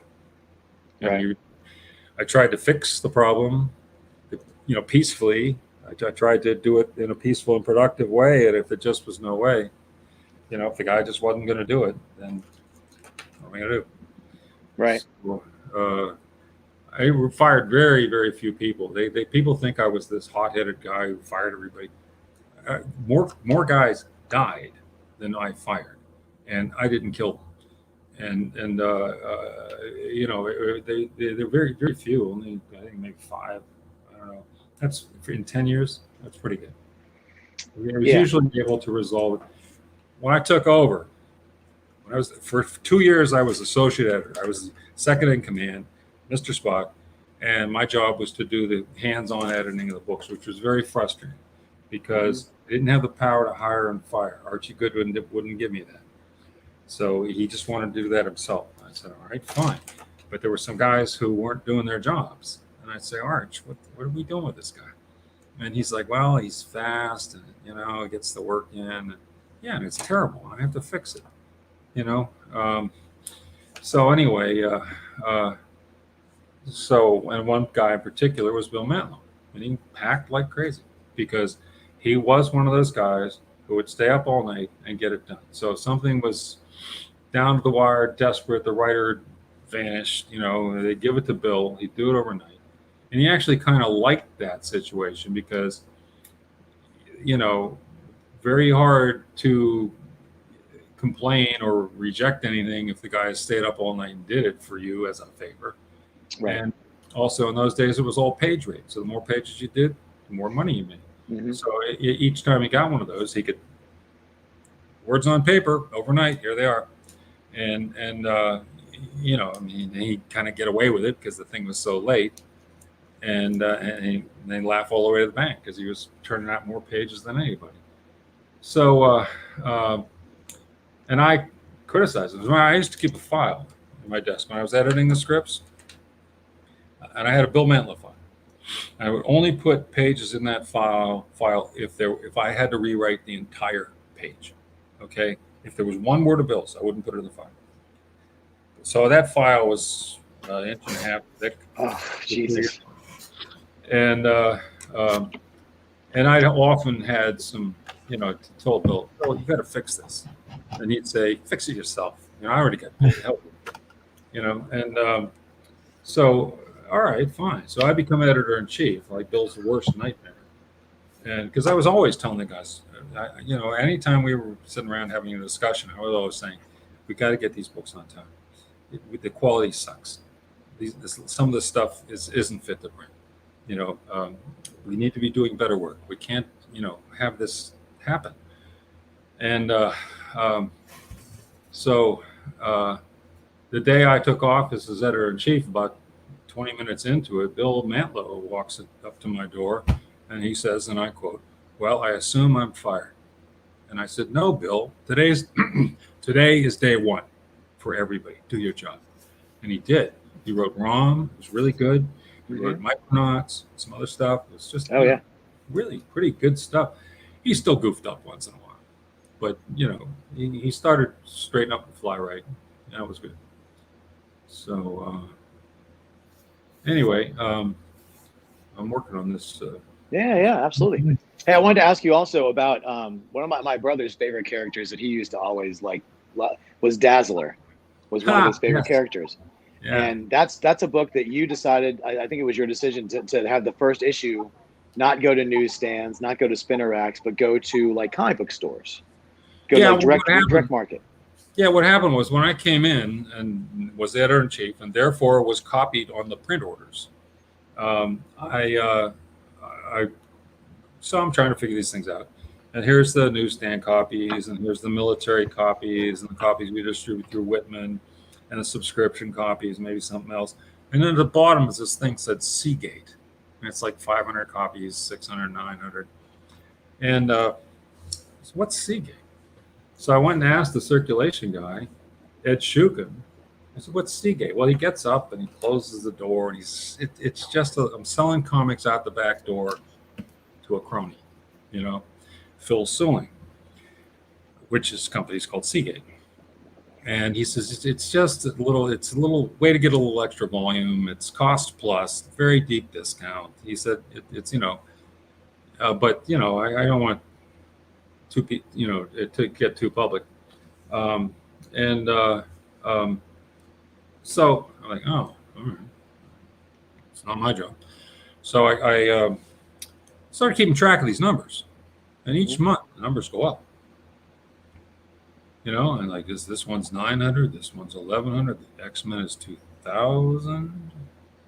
The books we liked best were the ones that sold the best. So I mean, the fans have good taste, and so I started realizing this is going on. We're not that far from being able to publish just for these guys. In other words, that's almost self-sustaining. Not that I wanted to do that, but it just sort of occurred to me. You could sell enough of those to make your break even, then a newsstand's gravy. So anyway, they keep going. Oh, P.S. Jack Kirby, back in those days, toward the end of his run, he had a three-year contract that started in the middle of 75, ended in the middle of 78. By the time he got to the end, he was just kind of not the flavor of the month. I mean, the Comics Journal kept eviscerating him. Everybody, the stuff, frankly, looked a little old-fashioned. All right, and I think some kids even thought it was reprints. And it was all newsstand, or almost all newsstand in those days.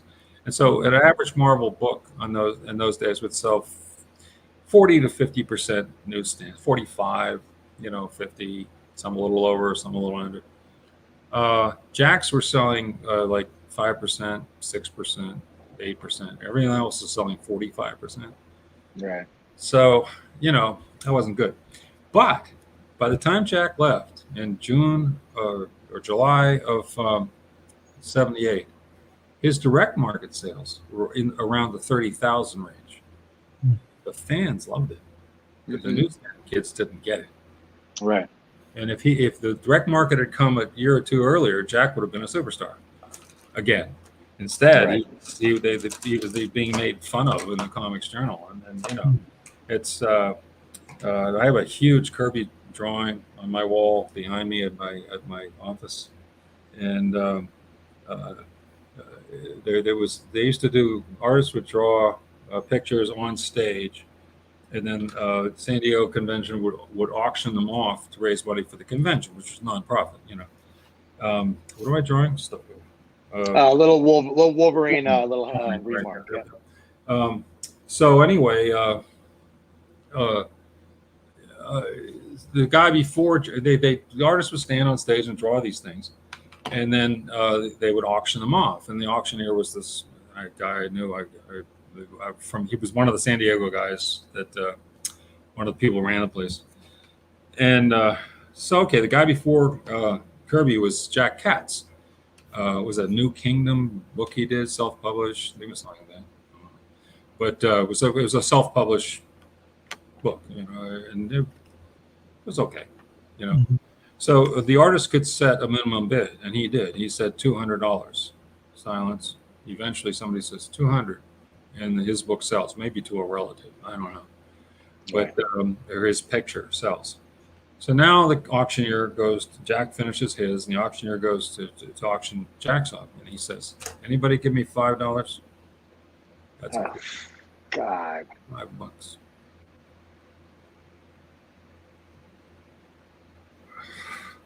What an insult.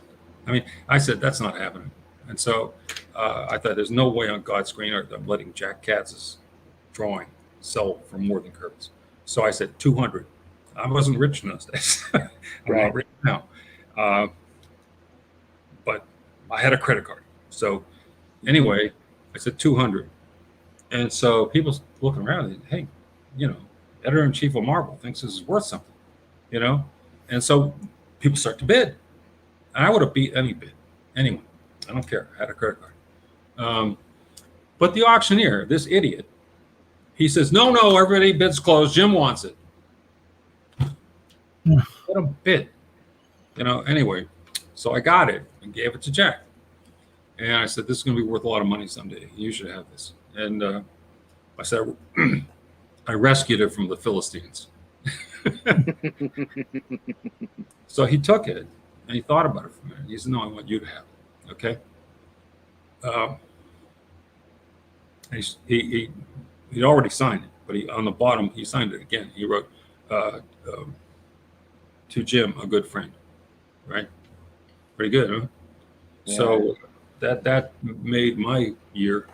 Oh, wow. So anyway, I have this giant thing on a wall behind me. It's great, and I've been told again and again by people that want to buy it. He said, "Over my dead body." Exactly. Yeah.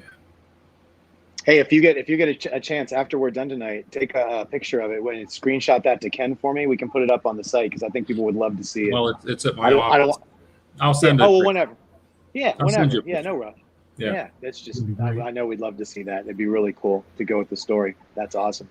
Wolverine. No, but so the direct market. So we were talking about the Dazzler yeah. thing. So what? Yeah. So anyway, so we're going along, and we were asked to create a character, a musician character.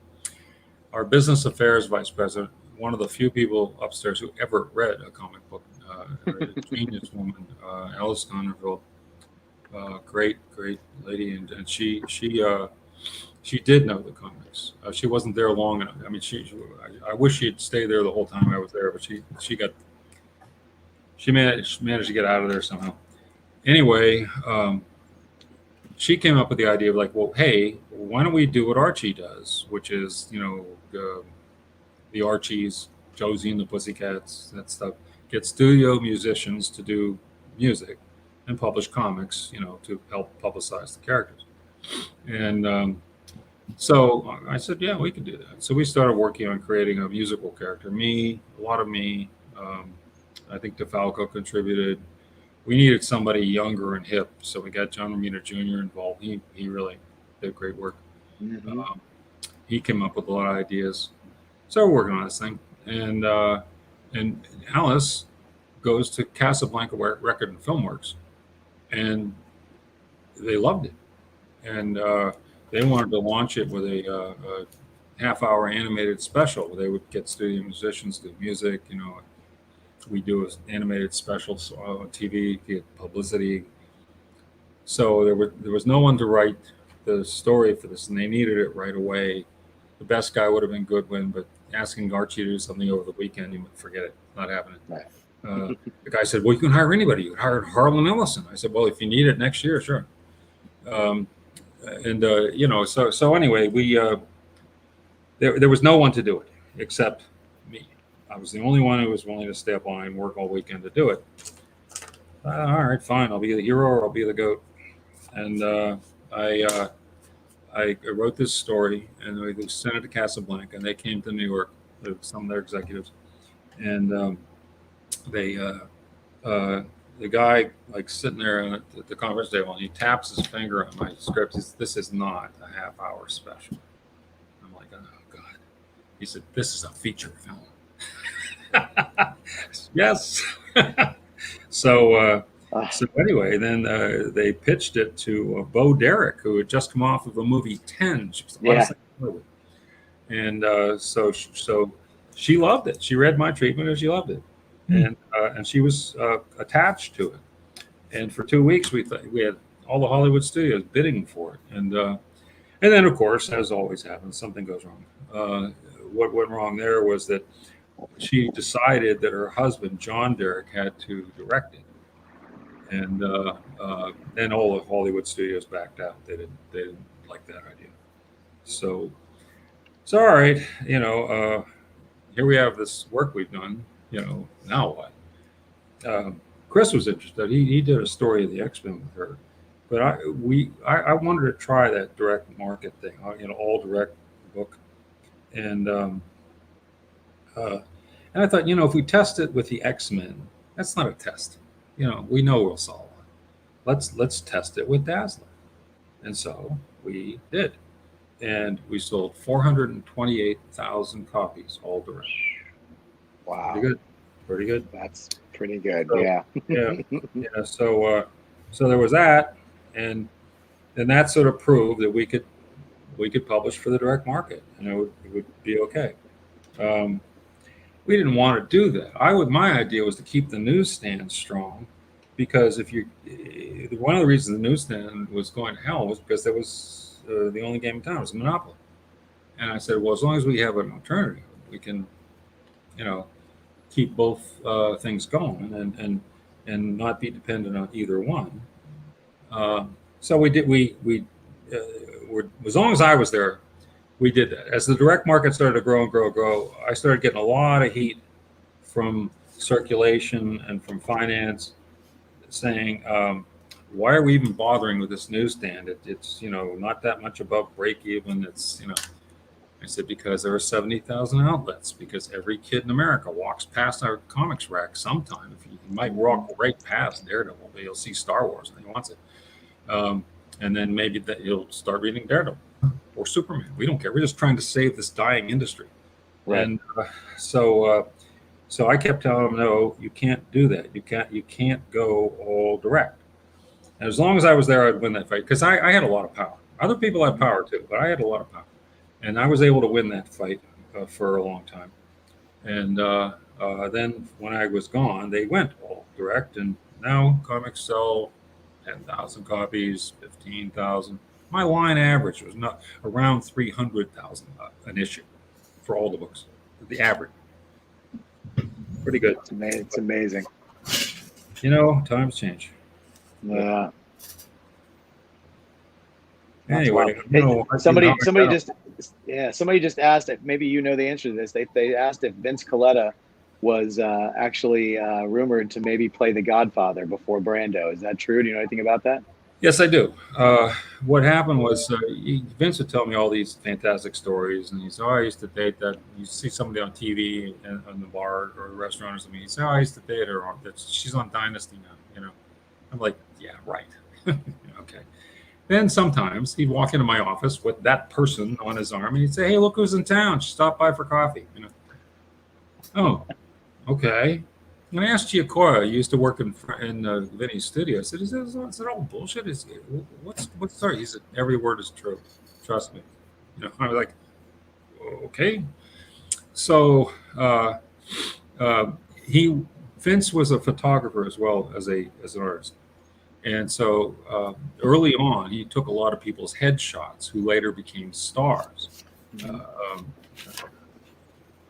Let's see, Peter Falk, A lot of these starlets, I can't remember the names. Uh,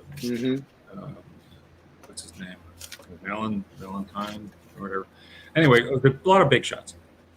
So and then they were around. They'd go out to dinner or whatever. And one time he was making fun of them, saying, bullshit. And anybody could do that. And they said, you can't do it. And he said, yes, I can. And he just said, you just have to, think about it and do it. And so they said, all right, we'll get a tape recorder. You act a scene into it, and then we'll critique it. And he said, no, you'll just make fun of me, and I won't be able to get through it. And so they arranged for they all do the owner of the restaurant. They arranged for the owner of the restaurant to let Vince go into his office and do it all by himself in the office and into this tape recorder.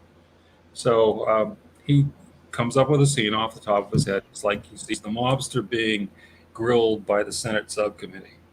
Well, Your Honor, So, all right, fine, and he does the thing, and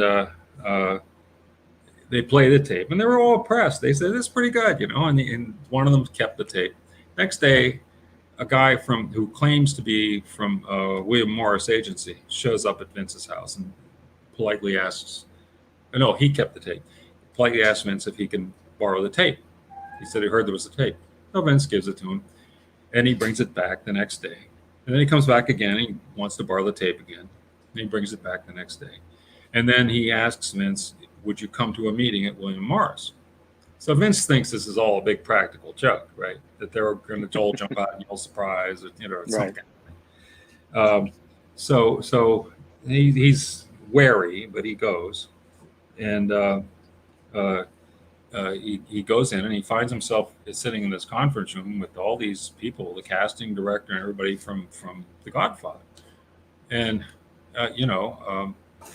and they think he's perfect. He looks just right. He sounds right and everything. And so and they'd heard this tape, and so they asked him if he would take a screen test, which he did. I have seen the screen test. He did the same routine as he did in the tape recorder. Where he's on the Senate subcommittee, and the whole thing is like sounds serious, then it turns into a Shaggy Dog story with a funny punchline. So okay, he takes a screen test. He does real good, and he is cast as the Godfather. Then Marlon Brando hears about this movie, and he decides that he would love to do this. It is the only movie that Marlon Brando ever did a screen test for. The one and only time that Marlon Brando had to do a screen test to show that he could do that part. And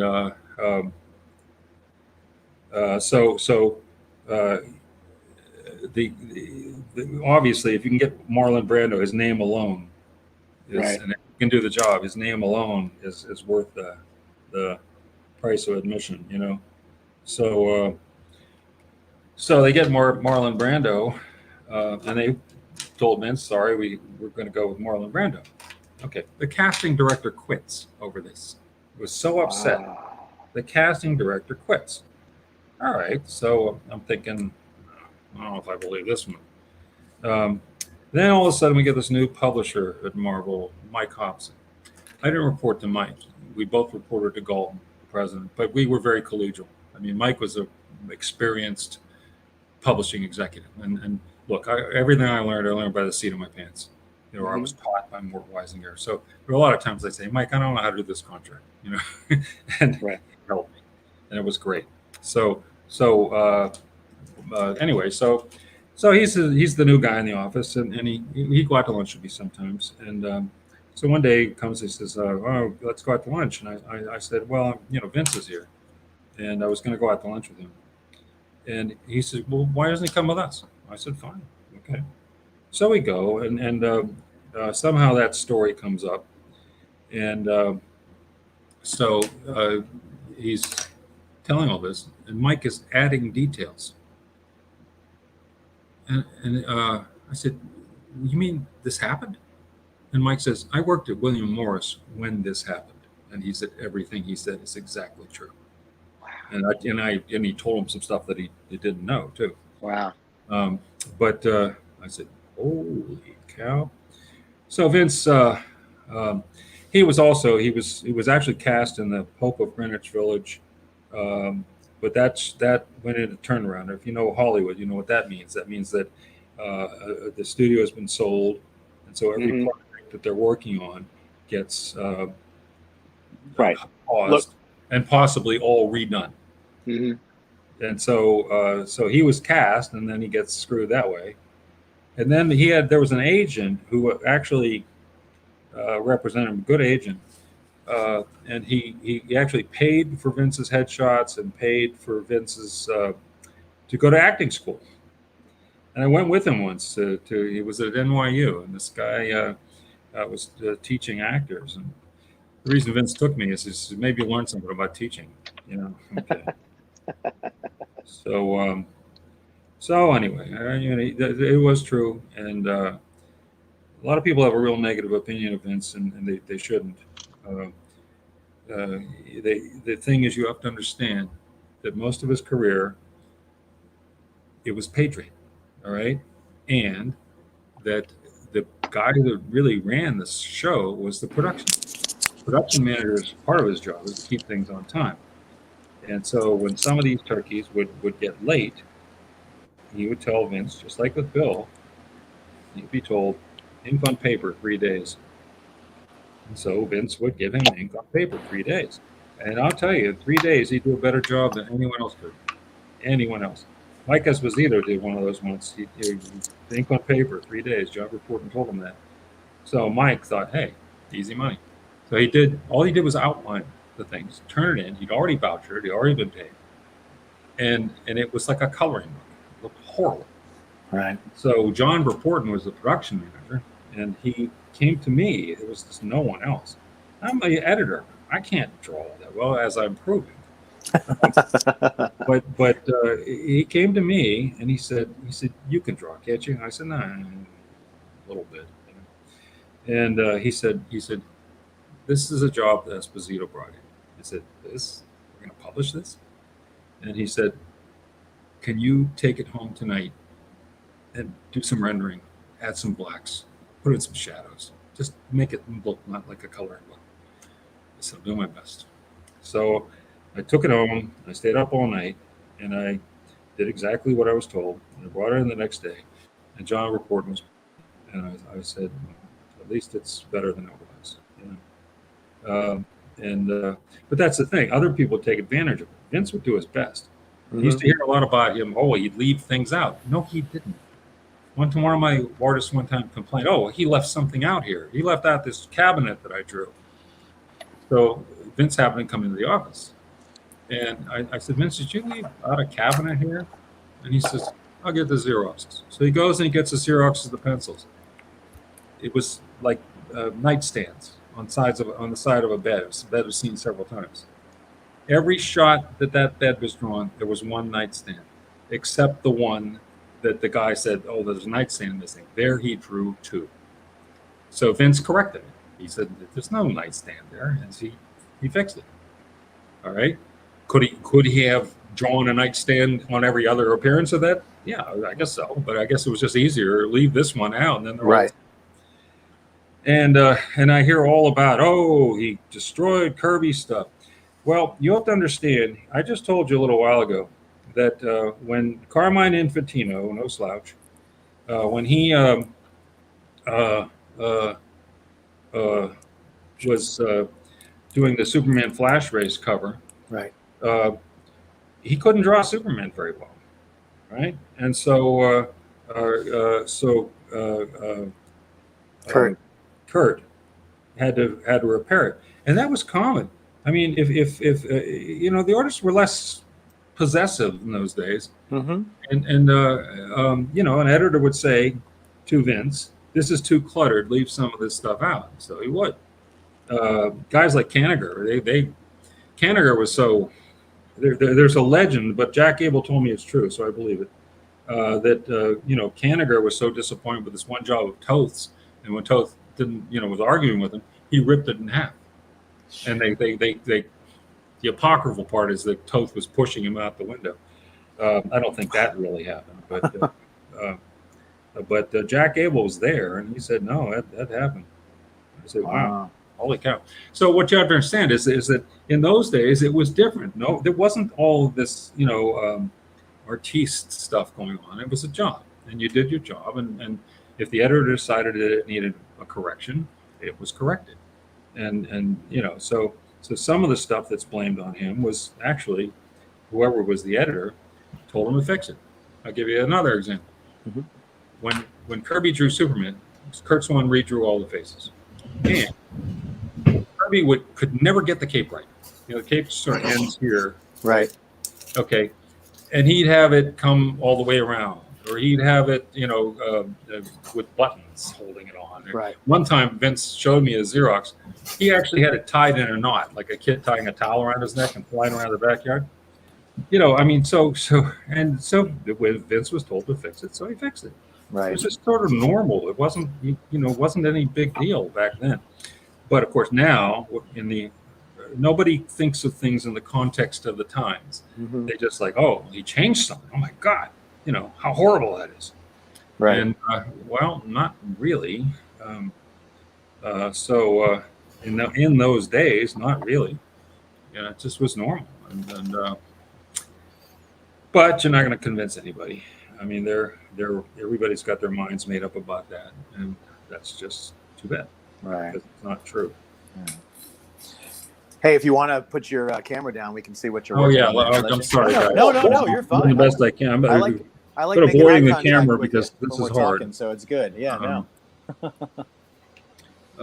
Yeah, this is the old Wolverine mask, Oh. I guess. there you go. I think it looks good. Yeah. All right. Yeah. I think Good job. anything else I do, I probably just hurt it. So I guess. See that, Jeff? It worked again. Hmm? I said, see, it worked again. Yeah. All right. That's I'm gonna. This is hard, so I'm gonna let it go there, and I'm gonna do a little bit of this, but I'll do it after I erase. There you go. Hold on. All right, here we go. I'm gonna let it dry for a sec. Sure. Or do some erasing. Yeah, we got to see it. Yeah. This is in progress. It we- needs a little work, but it's in progress. See, No, that's wonderful. that's okay. I think it's good. I think it's good. Yeah. I'll do the best I can. No, that's great. So- So, are you up for another one, Jim? Or are you still? Oh yeah, sure. Yeah, that's fine. Let's do it. Excellent. Well, we're not going to throw the claim up right now. We'll wait a sec. I like to let you guys, I like to make it a little. Do you want to do a wheel? Let's do a wheel this time, Ken. What do you think? If we get more than 3 claims, we'll do a wheel. There you go. So let's go ahead. We're going to throw it up then. Ken, you throw that up right now.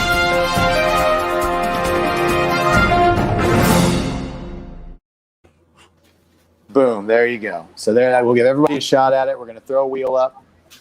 So if anybody wants something from Mr. Shooter, just throw up a claim and we'll put you on the wheel. And if we only get 1, well, then you win it. If we get 2, well, then we go with the first one. But if we get 3 or more, then boom, we're going to go with the wheel spin. So now we're just waiting to see what pops in.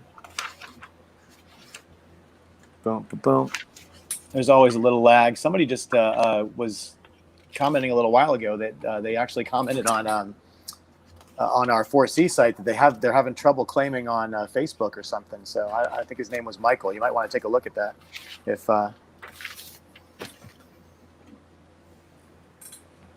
If he still wants one, maybe you can contact him that way if he's having trouble. Could be an issue with Facebook or something. You never know. I have Facebook on. I don't see anything.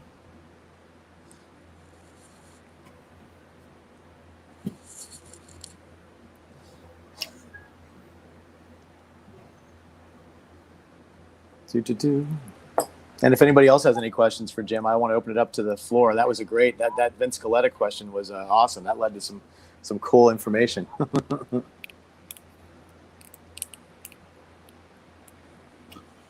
Somebody was telling me. I did a little bit of pencil shading. Let's take a look. Okay. Whoops. Oh, you're good. There we go. That's really cool. Oh, it's awesome. All right, groovy. All right, thanks. And yes, happily do another one if you like. Sure. Okay. So I let's see what we have. have a claim on Facebook that's not showing up on. Yeah, I don't know why it's not showing up on here. What's the Facebook claim, Ken? It's Larry, and he wants to know if you can do Galactus. Oh. So The gauntlet has been thrown, sir. Yeah, well, we'll see. Let's get a picture of Galactus here. So what Larry is this? Do we know this Larry, Ken? Oh yeah, we noticed Larry. Ah.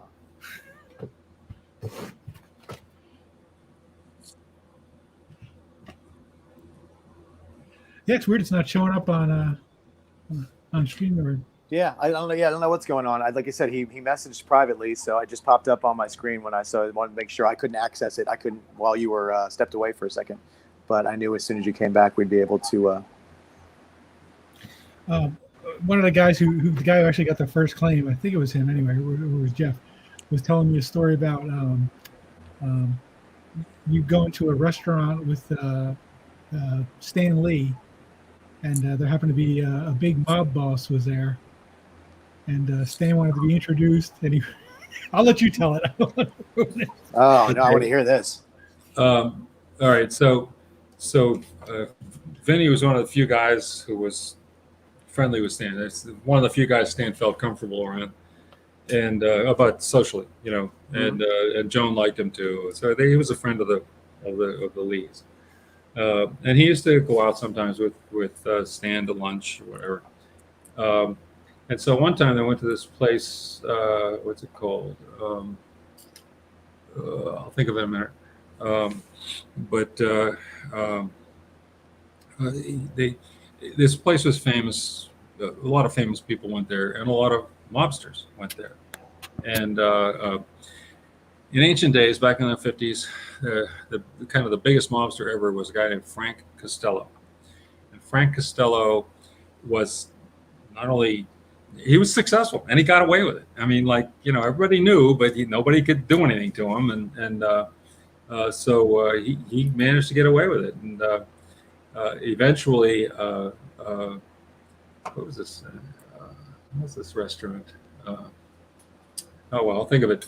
But so anyway, Stan and Vince go there for lunch, and guess who walks in? Frank Costello. And all right, so he sits down. He's got his entourage with him, Mm-hmm. And Vince had been to a wedding once, where Frank either was the father or anyway, Frank was at the wedding. So he says, "Excuse me, Stan, I'm gonna go pay my respects." So he goes over and he says to hi to Frank Costello, and they talk for a minute, and he comes back and sits down. And Stan is excited. PJ Clark is the name of the restaurant. So Stan's all excited. It's Frank Costello. Oh my God, it's Frank Costello, And he says, "Vince, you have to introduce me." And Vince says, "No, I don't think that's a good idea." And he's, no, I want you to introduce me. Now, this is his boss telling him, So yeah. So he's reluctantly, he takes Stan over to Frank Costello's table there in PJ Clark's. And he says, "Mr. Costello," he says, "I'd like you to meet someone I work with." I said, "Mr. Costello, this is Stan Lee." And Stan says, "Hi, Frank, don't shoot." Now, not only did Vinny tell me that story, Stan told me that story. So I know it's true, It's unbelievable, but I mean, he actually did that. That's the kind of guy Stan was, I guess, right? No, he was a nut. He really was. I mean, he liked going to lunch with me because I'm tall. I'm 6'7", and I take long strides. I used to, and Stan, he just full speed, man. He's like race walking. I was the only guy who could keep up with him. He said, "I like going to lunch with you. You're the only guy who can keep up with me." He was just the Energizer Bunny. I mean, his office was on the 9th floor at 575 Madison Avenue for a while. Then he moved downstairs again. We were on the 6th. The comics were on the 6th. All the executives and the magazines were on the 9th. So Stan was up there for a while. And he just couldn't stand to wait for the elevator. He would run up the stairs every day because he couldn't stand to wait for the elevator.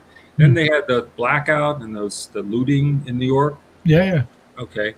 Well, and after that, all the buildings made it so you could get out into the fire stairs. Mhm. She couldn't get in. Okay, so Stan runs up 9 floors and then he can't get in. It's and then he had to wait for the elevator every time. He was not happy with it. Oh my God. The total nut. He was just the best ever. He was That great. that was a pretty good Stan Lee, by the way, impersonation you did. And people think, oh, this true believer and that they think of he's like a huckster hype. He's like that. He was like that 24/7. He was always, and he just, I don't know.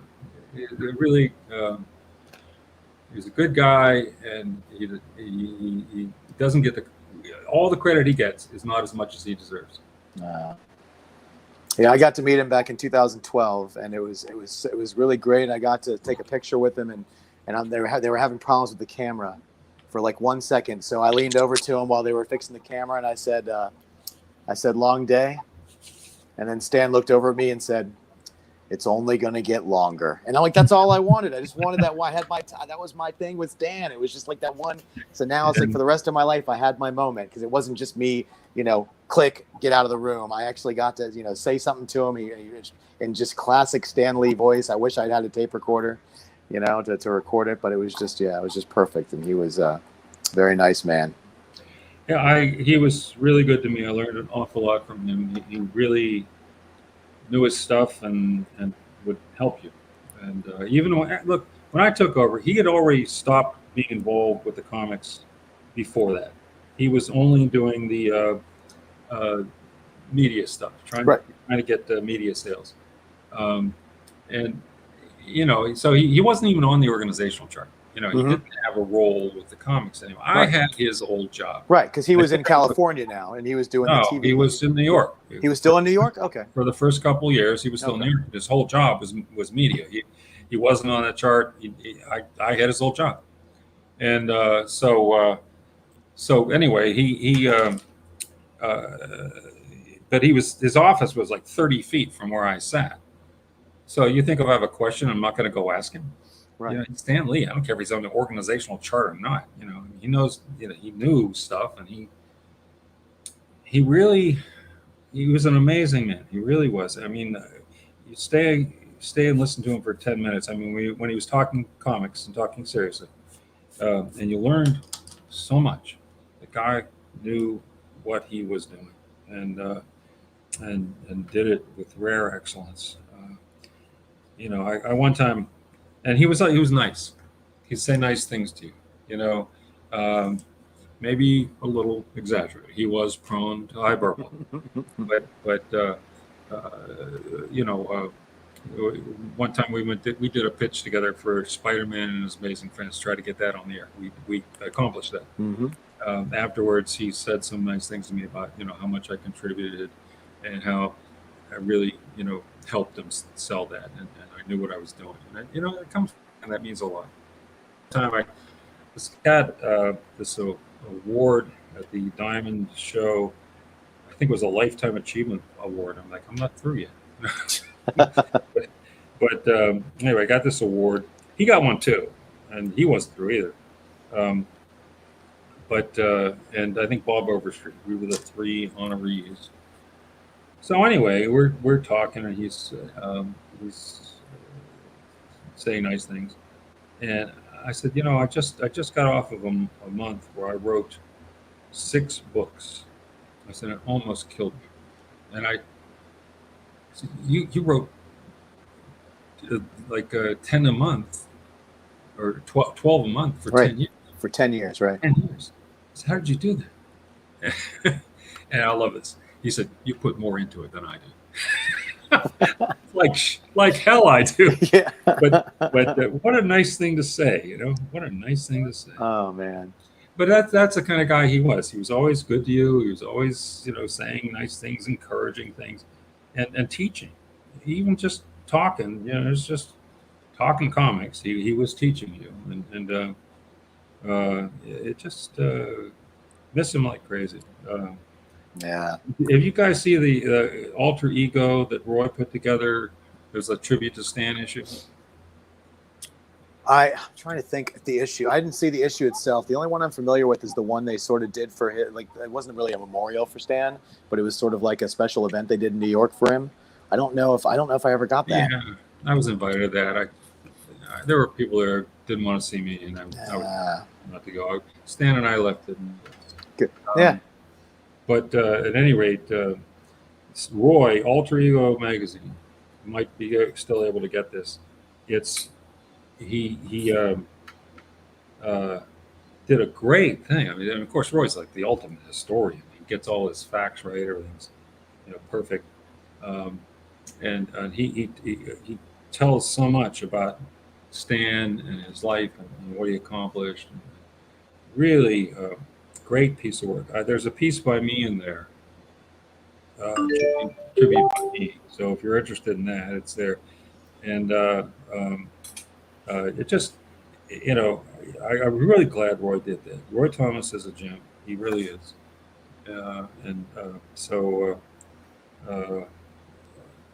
I recommend that if anybody is interested in seeing, information about Stan. Because Roy has photos and all kinds of people telling their stories. Mm-hmm. Great stuff. Just tremendous stuff.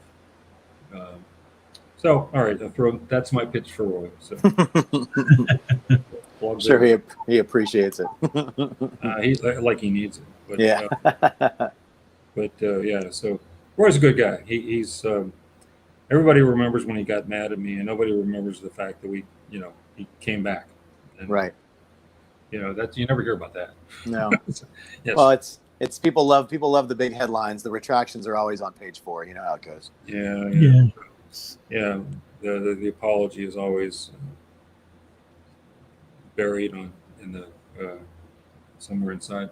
Oh yeah, it happens in all jobs too. I remember getting working in restaurants when I was younger, and getting yelled at for doing something, and then having the manager take me into the office later on in the night and apologize for it. And I'm like, it doesn't mean anything back here. You yelled at me in front of everybody, and now you're trying to take it back when we're by ourselves, so you don't lose face. I'm like that. Yeah, I'm like, you can take your apology and Yeah.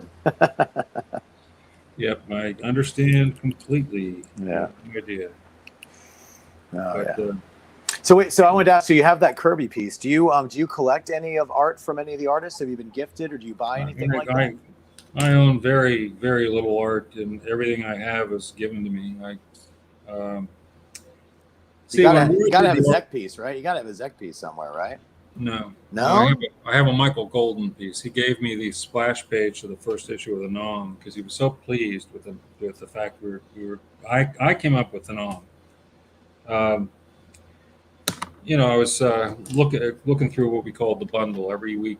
Everybody, even the freelancers, would get the bundle, all the stuff we published that came out that week. And I'm looking through the bundle, and there's an issue of G.I. Joe, and Mike Zeck did the cover. And the cover was just nothing about it said G.I. Joe. It was two soldiers in the jungle, Mm-hmm. just looking through the branches of the trees. And fine. I'm looking at this. I'm thinking there's nothing about this that is particular to G.I. Joe. It's two soldiers, And so I thought, DC does war books. They were still doing Sergeant Rock and all that, a couple others. Mm-hmm. So we can do it better than they can. And I said, why don't we do that? But instead of World War II, let's do Vietnam.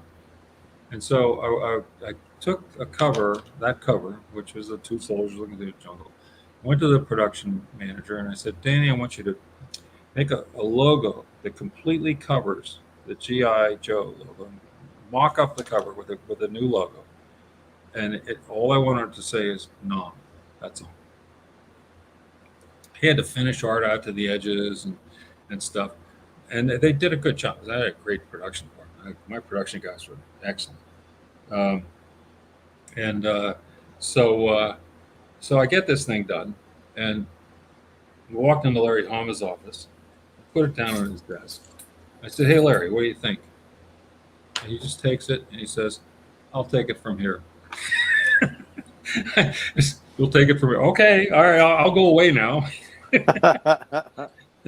It was, and he did take it from there, and he got guys like Mike Zeck and Michael Golden to do covers, and Mhm. and it was awesome. I mean, and I think Michael Golden drew a couple issues. I don't know how many.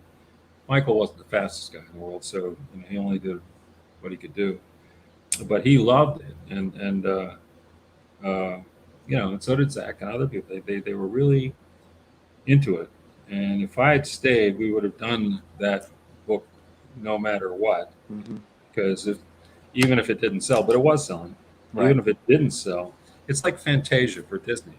You do it, and even if you lose money at the beginning, that thing will live forever. Okay, and it's history, and so.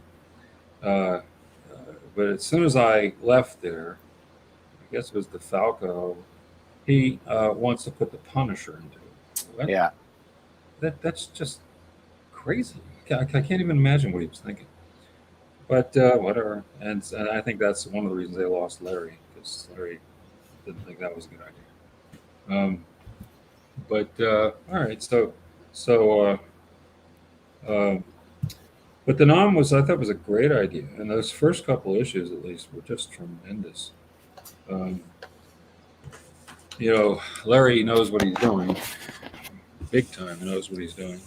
Check that out. Clean. That's the pencil part. I'll try to finish it a little here. That is fantastic. Galactus, thanks, pal. I keep saying fantastic. I guess I'm reading the word whenever I look at the book you're holding up. It is great. Subliminal. It is. It's subliminal advertising. I just want to say it's fantastic whenever you hold up one of the ones on the Fantastic Four one. Be sure to tell whoever asked for this that I'll get him someday. Oh, I can and I will. Yes, I'm very familiar with the gentleman who is getting this from you, and oh yes, He's actually going to be excited about that. Well, it goes with my reputation, so hey, why not? Yeah, exactly. See, like we were edited by Jim Shooter. He can be on Jim Shooter's shit list, which is exactly. Well, you know who had a shit list? Two guys. Julie Schwartz, but before him, Jack Abel. Terry Austin and Jack, they both had offices at Neil Adams Studio. Neil used to rent space. And so, Terry was there, Jack was there. Jack could be like kind of a cranky old guy, a curmudgeon, not a cranky guy, a curmudgeon. And so Terry, he did a great likeness of Jack sitting at his desk and sort of looking like, here's his table, and he's sort of looking at you, the reader, and a big word balloon says, he says, "You too can be on the Jack Abel shit list as seen on TV." And he's the perfectly rendered thing with Jack, and it's done just like an ad. And below that, he attached a big thick pad where people would sign their names, because everybody wanted to be on Jack's shit list. Lincoln was on it, Mickey Mouse was on it, I was on it, everybody was on it, all the clowns. And so then I guess, I don't know where he got the idea, maybe he came up with it himself. Julie Schwartz had one too, so I had to sign that too. I had to be on his shit list. What can I tell you? Oh God. Yeah. We had fun. We have a question here. Somebody said, was Speedball supposed to be in the New Universe label? When I started the New Universe, DeFalco wanted to, he was ambitious, and he said, well, that could be mine. And I said, no, I don't know. So I said, if you want to try to develop some things, go ahead. So I gave him some time, and all he came up with was Speedball. And I'm sorry, I don't think Speedball is something to conjure with. And so okay. Then I said, you are relieved. And I kind of started doing it myself. And I got Archie Goodwin to help me, thank God. And Archie did a great job. and so we he created, I think, out of the 8 characters, I think Archie created 4 of them. And I wrote Starbrand, Mm-hmm. and I mean, and I was not interested in Speedball. Sorry, I didn't like it. And anyway, so after I left, I guess they published it because Gaddafi was editor in chief, and why not? So okay, fine, Speedball. And you got Steve Ditko, and he could do so much for you. Why is he doing Speedball? He did ROM. It was great. Love ROM. Mm-hmm. And then I got Steve back to work for us. When I first met him, I met him at Neil's studio. Neil's studio was kind of one of the industry hangouts. Like after work, people would go over there because they knew they'd meet people and there'd be interesting stuff going on. So, I went over there one time with some guys, and Steve Ditko was there, and I recognized him. I said, "That's Steve Ditko." So I went over and I said to him, "Hi, Steve." Introduced myself. I said, "I'm new editor in chief at Marvel." I said, "Just all I want you to know is that if you ever need work, if you ever need anything, please call me. Mhm. And you're always welcome. You're a founding father." There's always a place for people. Mm-hmm. I hate Marvel. They're terrible, blah, blah, blah. All right. I said, well, I just, it's fine. Just know that door is open always. And so he said, all right, fine. So time passes. And every time I'd see him, I'd say, Steve, you're always welcome. And no. So finally one time, the receptionist calls me and she says, "There's some guy named Steve Ditko here. You want to talk to him?" And I said, "Yes, I want to talk to Steve Ditko." So I went out to the reception desk, and there's Steve. And so he came into my office, and we're sitting there. And I didn't bring up work because I thought, I don't want to push this guy. If he wants it, fine. If he doesn't, it's great. And he didn't bring it up either.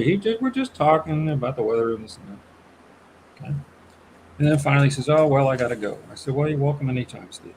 And then he leaves. I told the receptionist, I said, "That guy is Steve Ditko. He is a founding father, and you better treat him like a boy." And so she said, "Oh, Steve Ditko." So she finds out who Steve Ditko is. And so the next week, he turns up again. And the receptionist treats him like royalty, right? And she right away, what she did was she goes, "Oh, come right in, Mr. Ditko. Yes, please." And then she calls me and says, "Steve Ditko's on his way back." And that's great. Then she called every other editor in the building, right? And said, "Steve Ditko's here," So I'm sitting there talking to Steve. We're just having a good old time. And again, not about work. And all these people come into the room. My door's always open. So we had people just walk in the middle of meetings and stuff. It didn't matter. So all these people just walked in and kind of glommed onto Steve. "Oh, nice to meet you. Can I shake your hand?" And he got a lot of attention and adulation and stuff.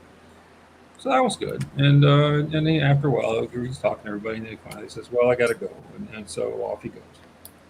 And then the next time he comes up to the office. And he sits down with me, and we talk for a while. And then he says, "If you have anything interesting, I'll do it." I said, "Okay." So we got him a Captain America story. He was very strict. He didn't want conflicted heroes. He wanted all good guys, and all bad guys. Bad guys are bad, good guys are good. And sort of Mr. A, theoretically. Right. Yeah. He was definitely a black and white guy. He wasn't a gray guy. He was tired of conflicted heroes. So Captain America suited him. That was fine. And so he did a Captain America story for us. And then I was not going to let that man go without work. And so, I convinced him that Rom is a knight. He's all good, Okay, he could do that. And he did some other stuff too. I don't remember. But he was started doing stuff with us, and it was really good. And of course, everybody wanted to ink Ditko. Everybody wants to ink a Ditko job, and so we got some really great inkers on the stuff. And it was like the who's who of inkers. I didn't hurt, and they did some really nice ROMs and things. And what was the guy, Captain Universe or something? I don't remember. He did some stuff. It was great stuff. And so he worked for me there for a long time. And then as soon as I left, well, he did a couple dumb things like Chuck Norris's, the whatever Karate Force or something, and just all right, what a waste of a good talent. And then after a very short time, we cut him loose. He's a founding father, you fool! You don't cut him loose. What's wrong with you? And but there were fools aplenty, and so so then he was looking for work. So he came to see me at Valiant, and we were, long story, but we were doing wrestling books at that time. And you got your heels and your faces. Mm-hmm. So I said, Steve, we're doing wrestling books. You want to do that? And he said, I can do that. So now he's doing wrestling books. So that worked out pretty well. And we did wrestling books. That was not likely to succeed, but we did some pretty good stuff.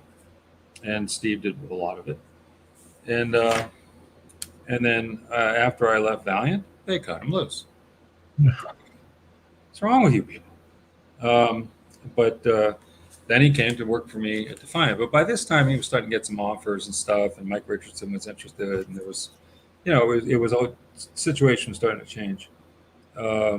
So he did one job for me at Defiant, and then he ended up doing stuff for Mike Richardson and other places, and I guess he was also getting a lot of reprint money at that point. Mm-hmm. So there was that. And that's my Ditko story. Can't remember what this question was, but there it is. You're talking about Valiant. Somebody asked, what was the inspiration behind Exo Man of War? Exo Man of War. Well, I was trying to do something a little bit different at Valiant. And so the first two were licensed characters that Richard Bernstein at Western, when I left Marvel, I went to him and I said, you have some really good characters. And he said, I do? Yeah. So it was Torok and Magnus Robot Fighter? Torok, Magnus, and Solar.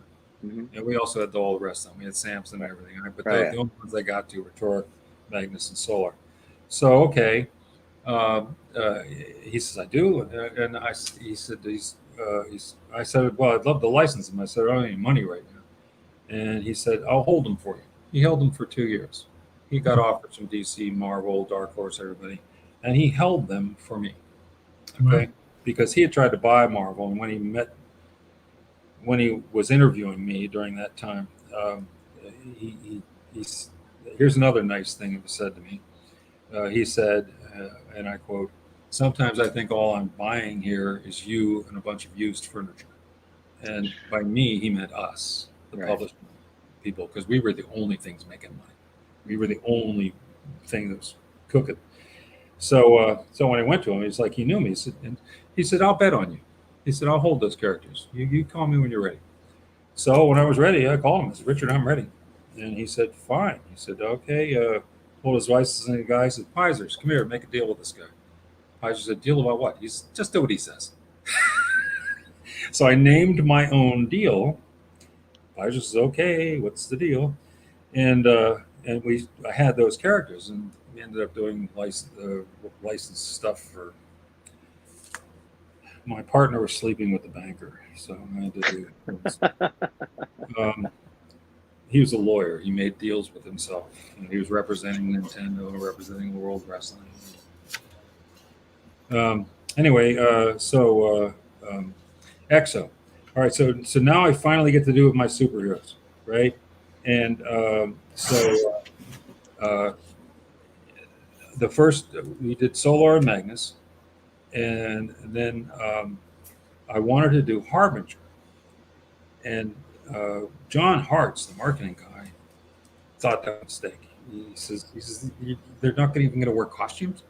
I said, what kid's going to put on spandex every day and go out and patrol the city? Nobody. And I said, don't worry, John. I'll get them into costume for, a group shot. Don't worry. I'll get that done. But, no, they're not going to be wearing costumes. So he was appalled because he thought I was going to ruin the whole thing. And so he and Leighton went to a convention somewhere. I wasn't there. Anyway, they go to this convention, and they were talking about how stupid I was, I guess. And they decided that what they should do is come up with a costume character, like for me to do, since I was obviously not capable of doing that. So they came up with XO. Okay. And they say, see, it's like exoskeleton, XO. And I say, well, first of all, Marvel's going to sue your ass. And second, okay. So what's your idea? So they each of them went off and cooked up an idea. And Bob's was millionaire inventor invents suit of armor. Seems like I've heard that someplace before, but okay. And Hartz's idea was a guy with like sort of SWAT team body armor, and and it was kind of the Punisher with body armor and a huge gun. And I said, it's not for me, guys. And so I said, well, I'll take a crack at it. And so I thought I got to do entirely different. It's got to be something, nothing like Iron Man. It's got to be. So I came up with biometallic armor, and it's not. You don't make it; you grow it. It's biologically, it's genetically engineered, and all this other stuff to try to make it different. Something unusual. And so they hated it. But I did it anyway. And I talked to Barry about doing the first issue, and he did. He said, well, I want to read the story first. He said, I don't want to be in a position I was at Marvel with the X-Men where Claremont would give me stupid stuff and I have to fix it. So I had to audition for Barry Windsor Smith. That's all right, fine. I wrote the story. He read it. He says, "It's good." And no, this is good. Stan did that for me once. Yeah. But anyway, the backwards compliment. Yeah, like, why is it good? So okay, he had agreed that he could do it, and I have to say, I mean, he knocked that out of the park. The costume was designed in-house. The armor was designed in-house. I tried to keep people involved. I wanted everybody to feel like they had a part of it, And so I told all the guys in the bullpen, and they all want to grow up to be artists. They don't want to sit there and paste stuff up their whole lives. So I told all the guys in the bullpen, everybody, design this organic armor, right? It's metal, but it's alive. And so everybody does drawing. And me, I took one element from each of their drawings, so that each of them could say, "Oh, I helped design that," And for instance, one guy had sort of that boxing helmet, boxer's helmet. Some other guy did the striations of the muscles. Somebody else designed those boots.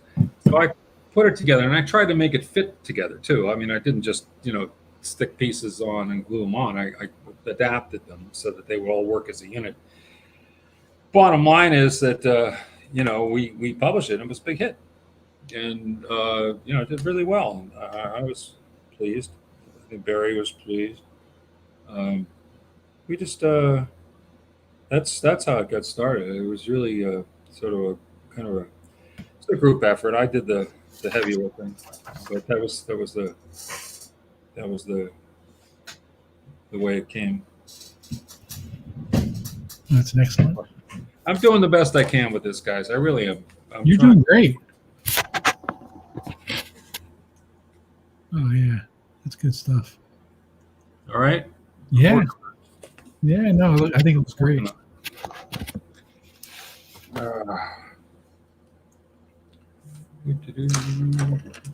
Do you get a lot of sketch requests? Too many. For a guy who doesn't draw like Mike Zeck or God forbid Neil Adams, they get a lot. And I think it's because it has more to do with me being the editor than my great drawing skill. But whatever. I mean, if people like it, fine. I'm very happy to do it. Yeah, I mean, yeah, like I said, a lot of people were a little shocked about you sketching, but I showed them some examples, and they were like, "Oh, well, look at that, he can." Yeah. Well, I ain't no Mike Zeck, but I'm Well, not a lot of people are. There's guys published who aren't Mike Zeck. Yeah. Yeah. Anyway, like I say, I sort of give it the best shot I can, and sometimes they come out pretty good. Did you? Were there ever any creators that you maybe had run-ins with when you were an editor, and later on in life at cons or something, you've kind of buried the hatchet with, or anything like that? Pretty much all of them. I mean, look, creators do not like to hear the word no, and if you do your job, sooner or later you're going to say no to a lot of people. You tell John Byrne no, see what happens. So yeah, I mean, I piss people off here and there, and I do it 1,000 times. Somebody says there was one guy, Bill Mantlo, as a matter of fact. He decided that he wanted to do a story where Spider-Man, Peter Parker, fathers an illegitimate child, and I said, not on my watch. Well, why not? And I said, because we have licenses all over the world. There's a clause in there that says we won't do stuff like that. I said, do the story like it's a what if. Do it for Epic Comics. You'll own it, and then you can, do it, and it'll be fun. And the president of Union Underwear won't call me the next day and say, no more underoos, pal.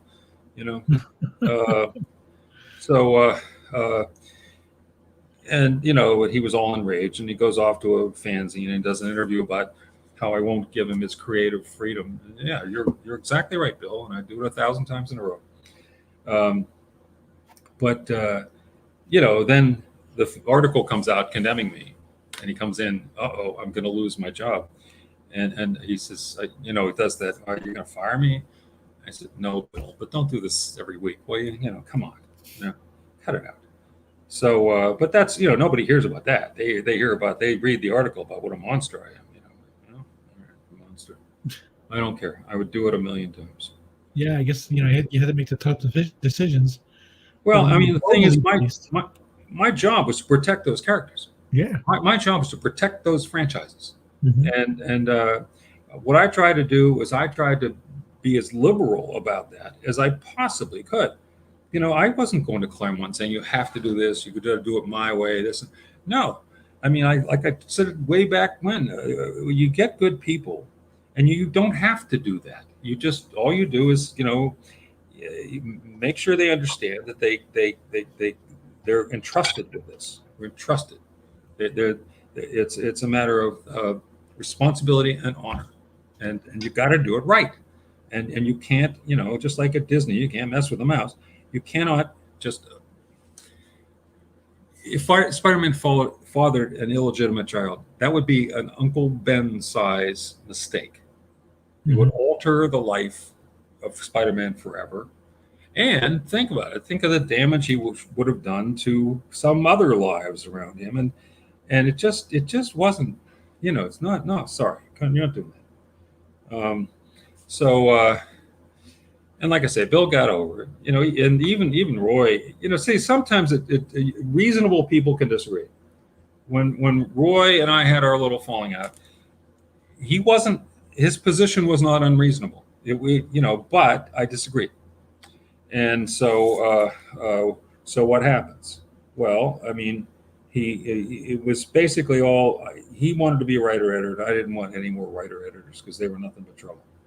Even Roy, as when the whole thing started with Roy, the president of the company called me upstairs and says, this guy's important, right? I mean, I heard from him that he's going to take the Conan license with him if he goes. I said, well, maybe he will. I said, but I said, let me show you why. And I showed him some stuff that he had done as a writer editor that was probably not a good idea, you know. And so Roy liked to. Sometimes he'd slip back into his old fanzine habits, you know, and there'd be things that you wouldn't do in a professional publishing job. Well, so Galton says, oh my God, you know, he's got pictures of himself and his girlfriend in here. That's not right. And I said, no, it's not. And like I said, Roy, comics back then were a little less professional. I was trying to make them more professional. So he, anyway, I had a case too. And so Roy finally decided that, you know, he would leave because he was going to go to DC, where he also could not be a writer editor. But you know, it's like, okay, he's over there for a while. He misses us, and he decides coming back. That's fine. No one hears about that. You know, just what an evil guy I am. You know. Anyway, and you know, it's not evil. It's the buck had to stop somewhere. You know, and fine. Say what you want about me. I'm doing it right. And so we did. And you know, like I said, a lot of these guys come back, and guys who said bad things about me later, you know, would apologize and stuff. And if I said something that inadvertently that pissed them off, I would apologize for that. I don't claim I was perfect. I just did the best I could. Sometimes it was hard. But anyway, here we are. Years later, here we are. Yeah. Well, I mean, obviously your legacy speaks for itself, so you must have did something right? Well, I guess so. I mean, that's what I figure. I figured like I wasn't there to win a popularity contest. I was there to turn that place around. Our industry was dying, and you know, if we did it wrong, then we would have been dead. So we had to get those books on time. Maybe I said this already, but at the end of my first year, I got a letter from Bob Craig, who ran World Color Press, the printer. Mm-hmm. And it said, congratulations, for the first time in its history since 1939, Marvel Comics is on time. Wow. And we stayed, PS, we stayed on time for 10 years. No unscheduled reprints, well, we had a couple fill-ins, we had to, but you know, not a lot of fill-ins. It was, we changed it. We made it good, and I'm proud of it. And all those guys loved me for a while because I introduced all the benefits programs, the royalty program, all kinds of rights programs, drawing supplies. I said to people upstairs that wouldn't let me change work for hire, I said, okay, but it can be fair work for hire. If you're doing work for hire, if the company's going to own it, you have to provide all the materials, because you can't expect the shoemakers to bring the leather to the shoe factory and then claim you own the shoes. You know, Yeah, it makes sense. No, and the law was on my side. I was right. The lawyer said he's right, and so we started paying for all materials. If you wanted to take the tax write-off yourself instead, all right, fine, go ahead, knock yourself out. But anybody who brought me receipts for art materials got paid cash or check, whatever. You know, they got paid in American money, and so you know, there was that benefit. That's a big benefit. In those days, you got charged by the phone company for phone calls, right? And I said, if you're on the phone with Marvel, I'll pay your phone bill. And if you have to travel to see Marvel, if I ask you to travel, I'll pay for your travel. Yeah. And you know, if you mail something to Marvel, I'll pay your postage. And so we did. We had all these benefits and rights. You know, Rocket Raccoon, created by that guy I keep talking bad about, Bill Mantlo, one of the most creative men ever to walk the earth. Rocket Raccoon was created by Bill Mantlo. Bill Mantlo had a tragic accident. He was hit by a car on Riverside Avenue, and was in a coma for a while. Not likely to fully recover. Did recover somewhat, but he was in a nursing home. He was on Medicaid. He was bad. Right. Rocket Raccoon was created under the Jim Shooter revenue sharing program, where you get 20% of the adjusted gross for any new character you create forever. So guess what? Bill's family got a lot of money because of the Guardians movie. Oh, and, right. And they were able to bring Bill home, bring in caregivers, and and he's much better than he used to be, and he's happy. He's at home, and so that was good. I mean, a lot of good things came of it. When Gene Day passed away, I gave him life insurance, and so his family got a nice check, and they that helped them. It was useful. So at any rate, we had all these programs to try and make things better for people, and we did. Some of those guys became millionaires. They were scratching along, getting $35 a page a few years ago, and now the cash and royalty checks. John Byrne, had a check for one issue of one comic book, Alpha Flight, $30,000, Wow. and he had been well paid up front for that book. So, I mean, holy cow! Claremont, one year, his mother was a pilot, and one year for Christmas he bought her an airplane. Jesus. These guys are doing okay. I kept thinking, I'm on the wrong side of the desk. What's wrong with me? Well, you keep growing, Jim, and you might get there. Yeah, You know? I don't know. But Yeah. but at any rate, we made things better, and it was better for a while until the company was being sold, in which case it all went to hell. Yeah, I mean, it sounds like you brought a lot of what was needed to that company at that time. Well, like I said, it was do or die. It was either we Yeah. turn this around, either we make this a success, or forget it, we're dead. That's so cool. Oh, that's great. Best I can do, guys. Yeah. Sorry, Pretty best I good. can do. But I think it's all right. I think it's damn good. It's damn sort of good. looks like Galactus. Yeah, can we have something easier now? Oh my God. Yeah. Did you want to do another claim? If you want, that's fine. Yeah, sure. We're here for the people. That's it.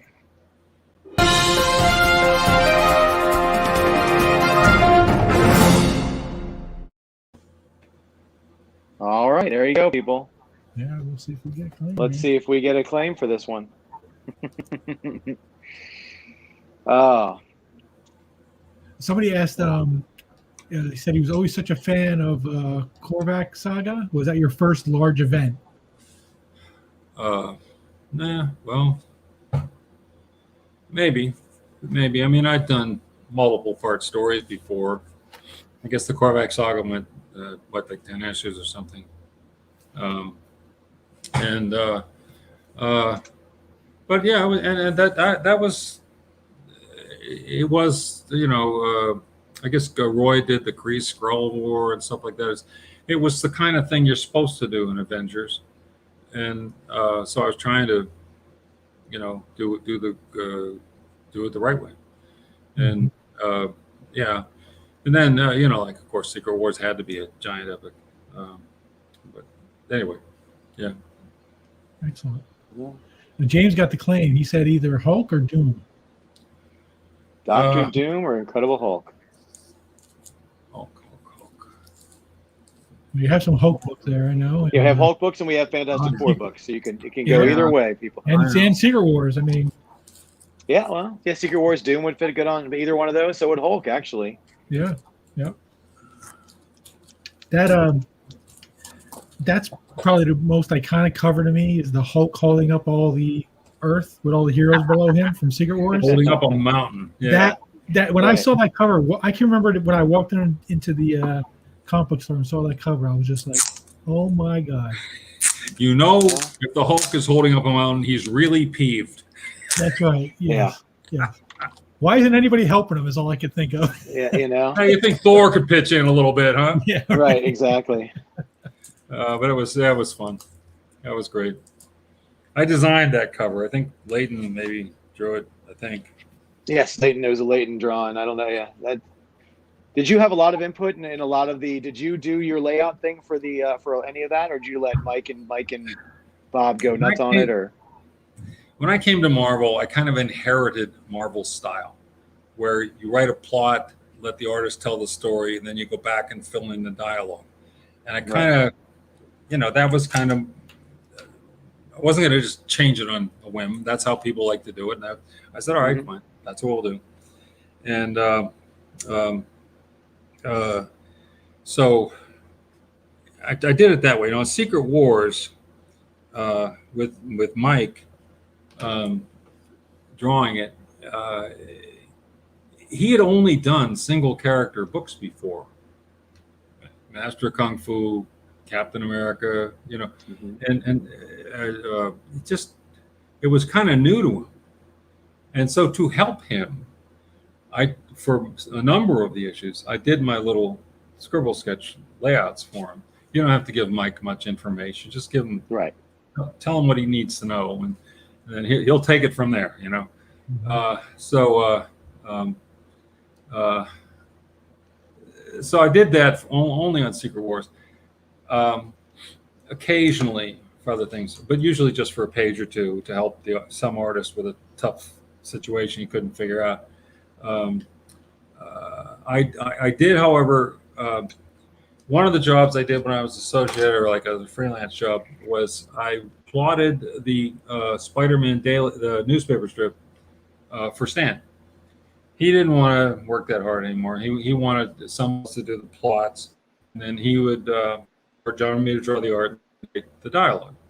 Right. And so he wanted. So he asked Archie Goodwin, "Who's your best writer?"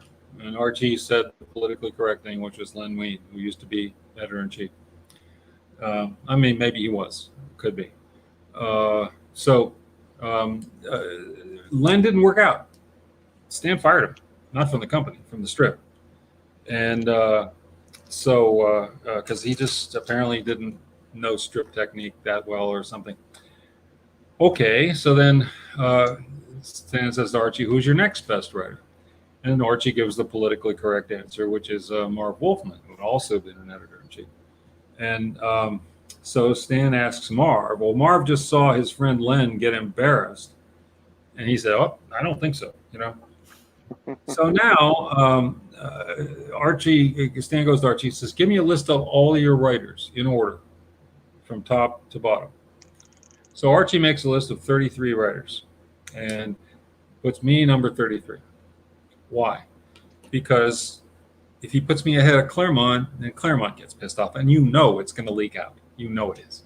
He puts me ahead of Mensch, then Mensch will freak out. He puts me ahead of anybody, they'll freak out. So, and I'm on staff. So, he felt like, it doesn't matter. And he was right. I understood completely. That's a fairly good management decision. Don't start a war. So anyway,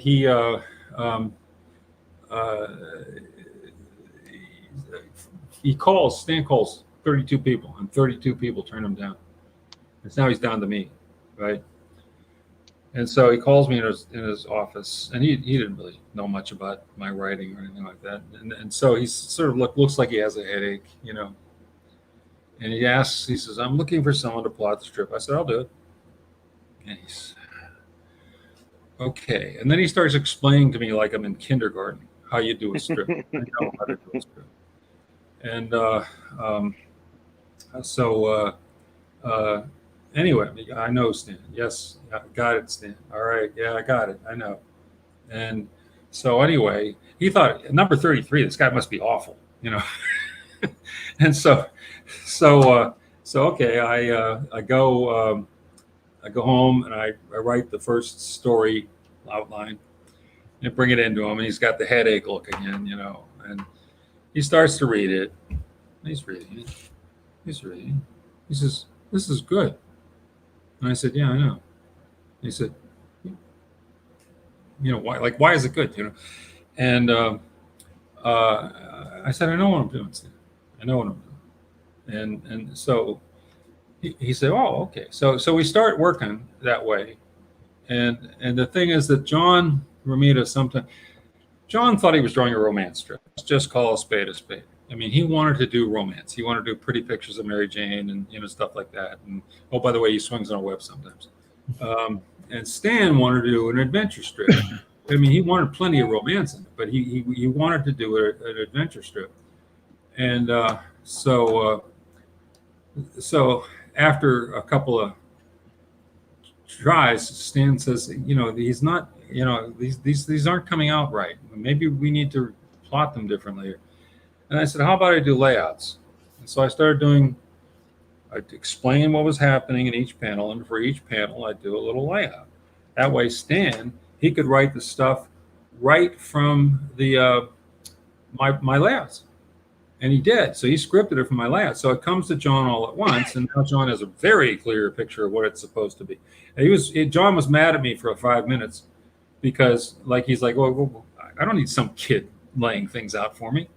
And I told him, I said, John, I'm not telling you how to draw it or exactly what to draw. I'm giving you what information has to be conveyed.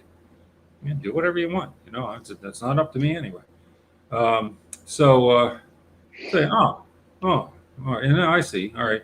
So all right, then he started really taking advantage of what I did. He helped him understand what the mission was, and we started really working well together.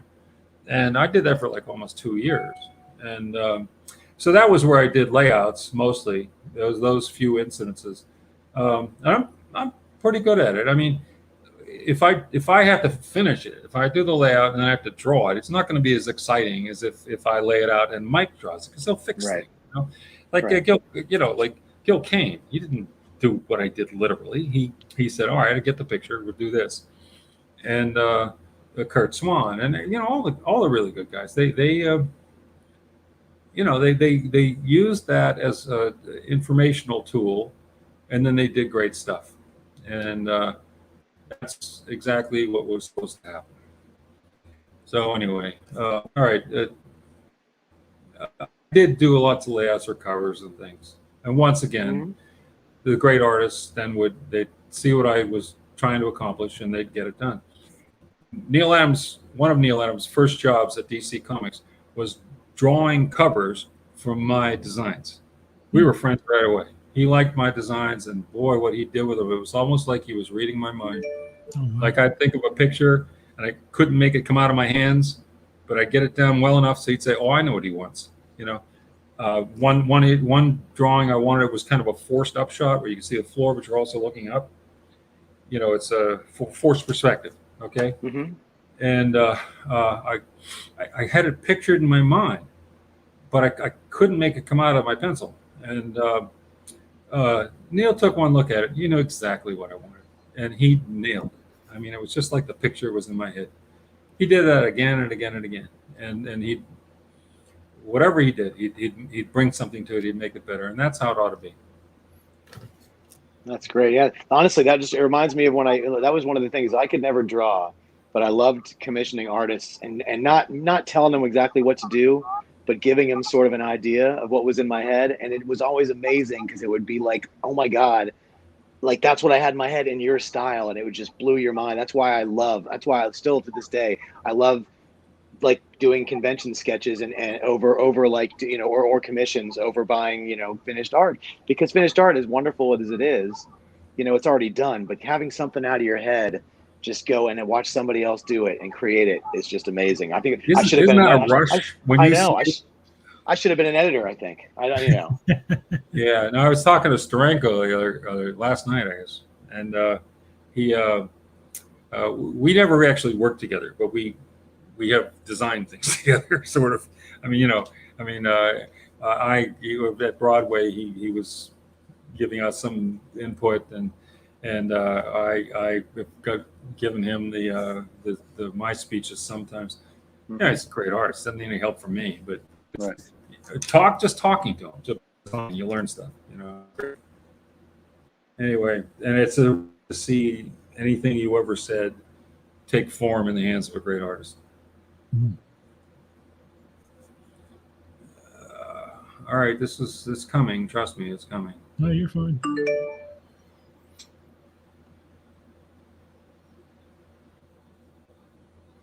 I was looking for a particular picture. I'm not going to get it, so I'll get something that's close and go with it.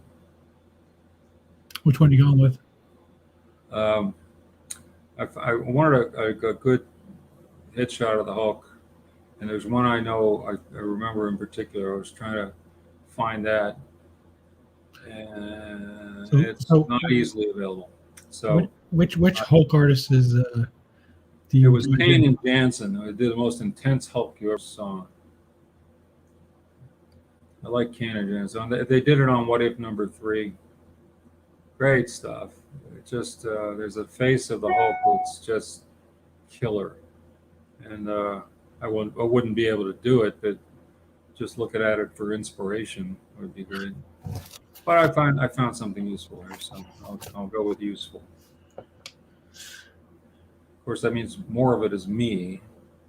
It might not be a good thing, but we'll see. I'll give it a shot. Any other questions, guys? I can answer. Long, boring stories I can tell you. Oh, the stories are not boring at all. They're fantastic.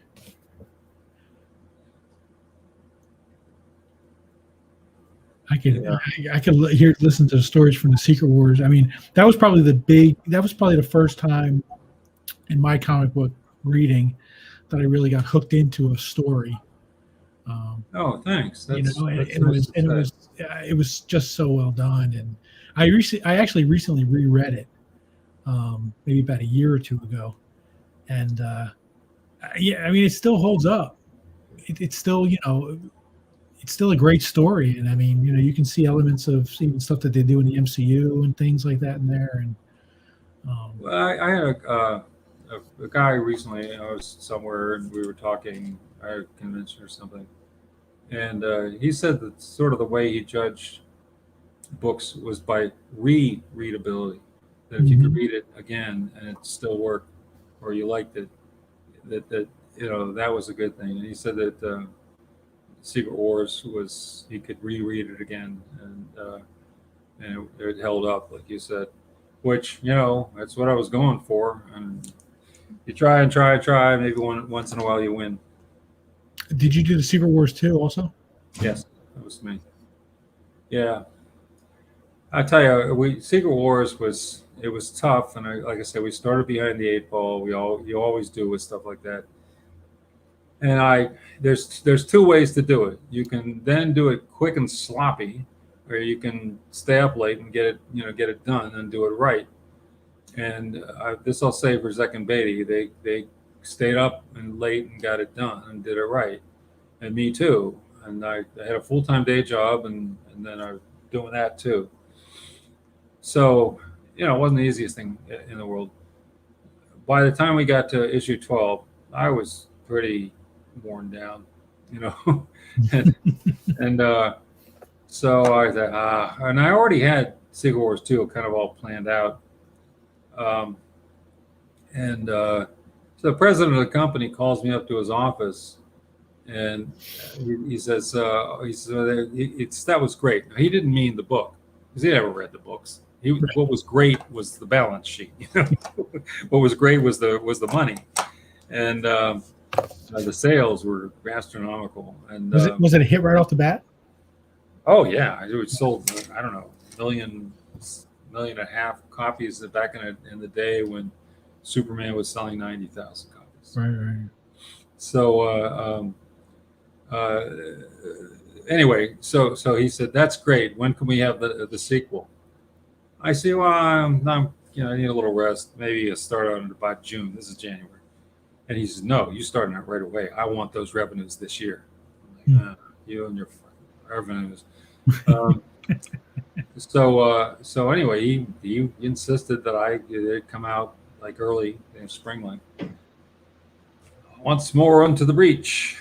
So I got right into it and got that going, and just as if we weren't under enough pressure, Um, I gave the first issue to Sal Buscema because I thought Sal's good, he's fast. The only thing with Sal is that he does tend to do a lot of stock shots and cut corners here and there. It's like you can't call it hacking when he's hacking on a high level. Right. uh, but he did cut corners here and there. So I wrote him what I thought was the most polite letter in the world, saying, I want to make this special. I want to, really put a lot of work into the group shots because it's a giant group. And I gave him examples that he himself had drawn, like this, and well, he took offense at it and got all angry and said he wasn't going to do it anymore. And so here I am. He had already drawn the first issue, and he had done all of his standard corner cutting. And I said, I'm not going to let this guy get the royalties from the first issue of Secret Wars. I'm not doing it. I mean, I sent him the politest letter in the world. I used his own art as examples. How can you be offended by that? But he was like, who are you to tell me what to do? I would be the boss, But anyway, so but he took offense and wasn't pleased at all. And I said, all right, tell you what, I can get somebody else to do it, but they get the benefit of the royalties. So I had there you go. Yeah, there it is. I had it drawn by Al Milgrom, and Milgrom, he did his best. He really poured his heart into it, but of course he was starting behind the eight ball. Got Steve Leialoha to ink it, however, and that never hurts.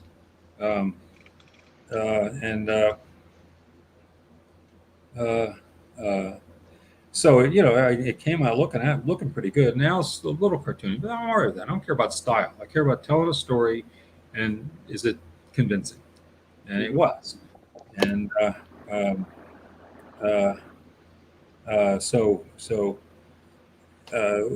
we did it, but like starting behind the eight ball, and then making it worse,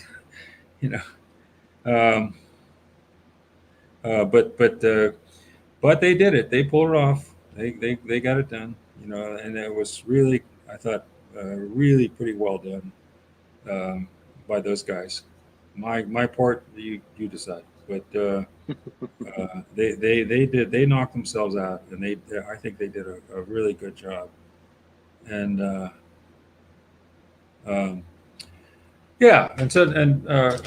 it was. I thought, like I said, I had the story all planned. It wasn't like I had to think anything up. But the nine issues of execution in front of you. That's a lot.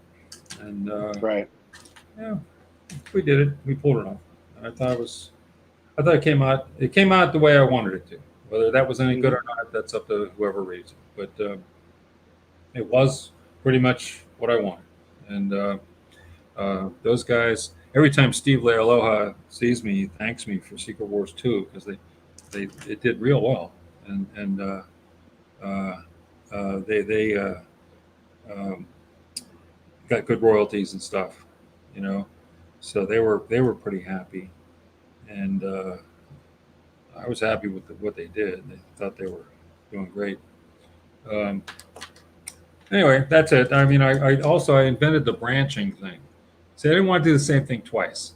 Secret Wars 1 happened between the December books and the January books. It's 12 issues, but they fit between.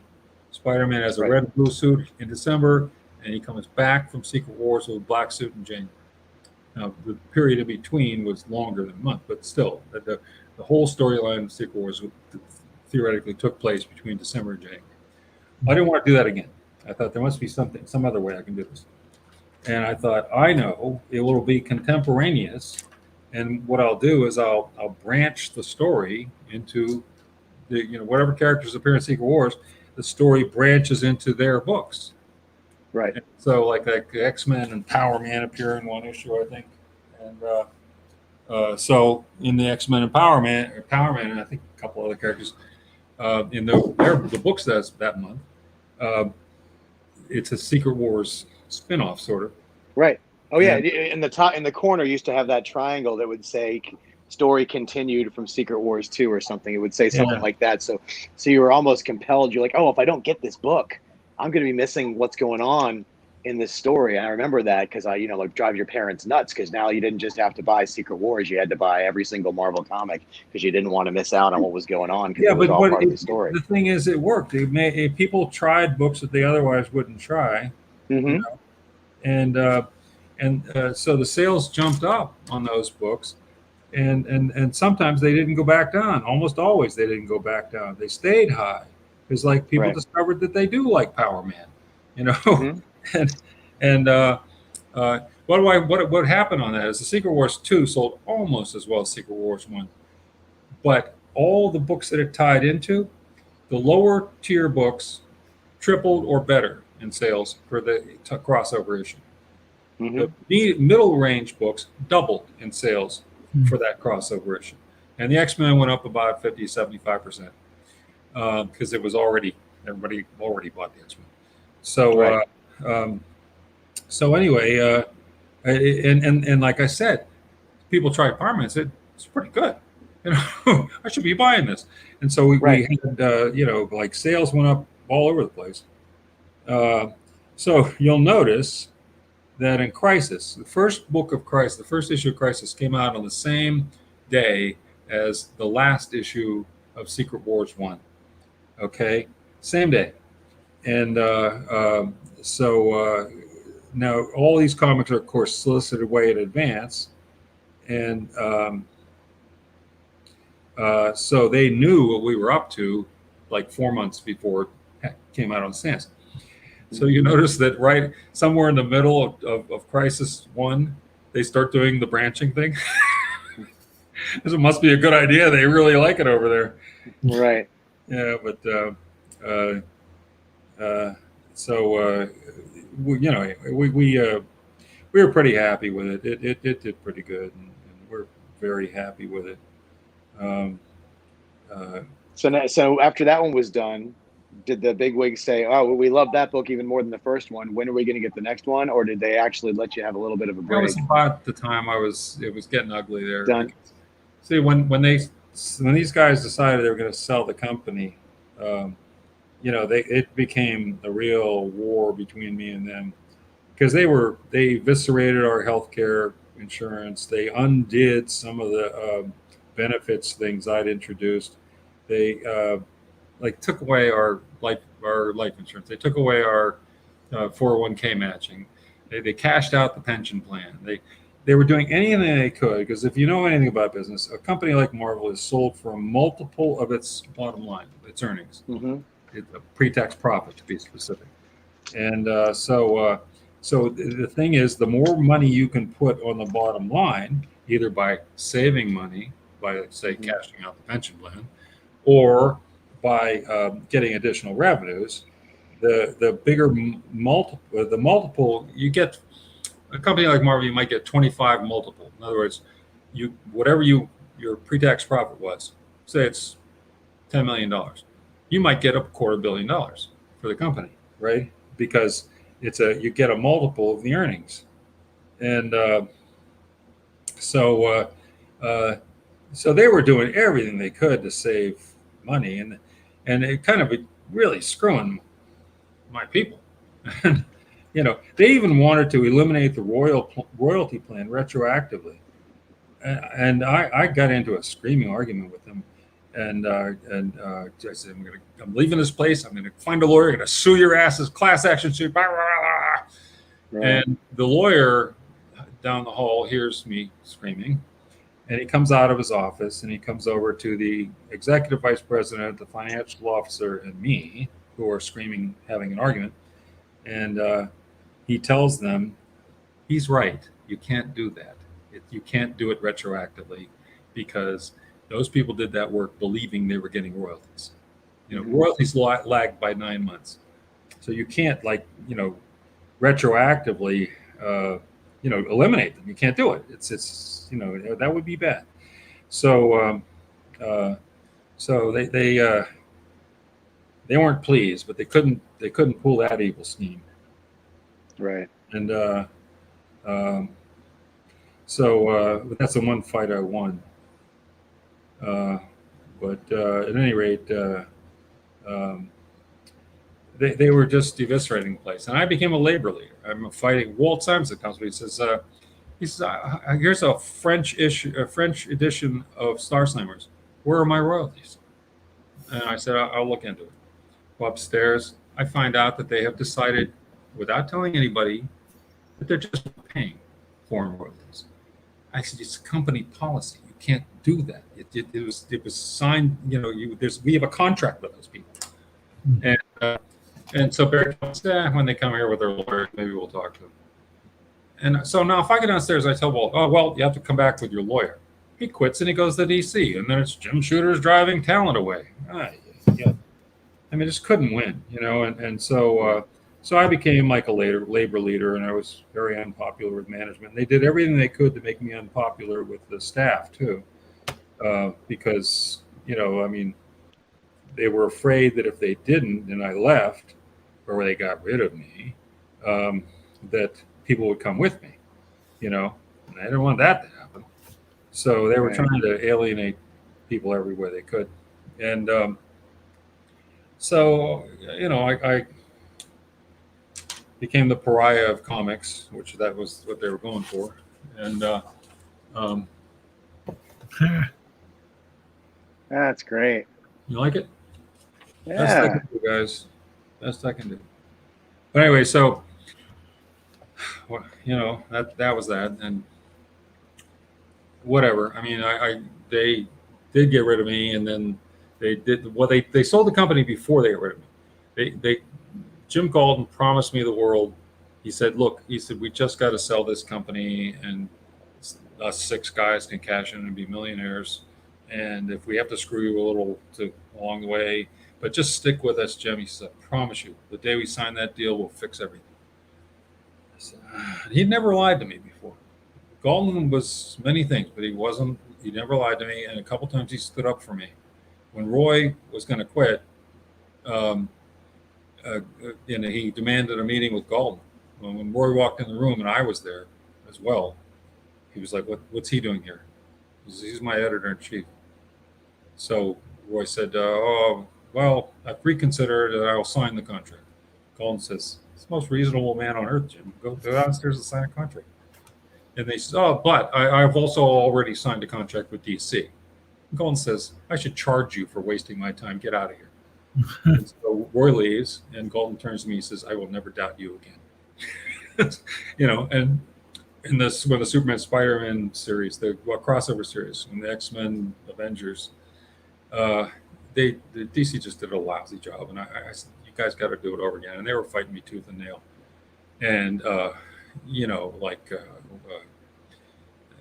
and so I'm standing my ground, but I'm thinking like, you know what? That's a lot of revenues, and Galton probably would not. He'd rather have a bad book get some revenues than, me sticking up for. How about treating our characters well? How about doing it right? How about the right characters being in it? And how about none of the dead ones should be in it? and oh, by the way, the story is stupid. Make a new story. So anyway, I mean, I had this lunch with Giordano, and he's telling me, "It's Jim. What are you doing? It's just throw a bunch of heroes and villains in there. They all fight. These all suck." He said, just it doesn't matter. They just sell like crazy. I said, A, they don't suck. I wrote one, and it was pretty good. B, Lennon, whoever artist did the Batman Hulk, and that was pretty good. It was fun. Garcia Lopez. Yeah. Yes. And C, Chris Claremont and Walt Simonson did the X-Men Titans, and that rocked. That was the best, one of the best crossover. Yeah. I said, don't tell me that they can't be good, or they have to be bad, or it's stupid, it doesn't matter. No, they have to be good.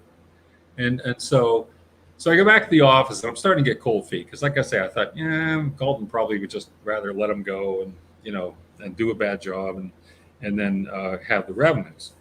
So I went to him and I told him, and he, to my utter amazement, he said to me, He said, "You really think this will damage our characters?" And I said, "Yes, I do." And he said, "Stand your ground." What? Sure. And we did. And DC ended up, when they couldn't get away, they had already drawn 23 pages without getting any approval. And like I said, the story, I'm sorry, stupid. And Perez art was great, but this stupid story. My one, for instance, is actually a DC character. I can give you 100 of these, but the best one is it's their character. I mean, I really don't care what they do with their character.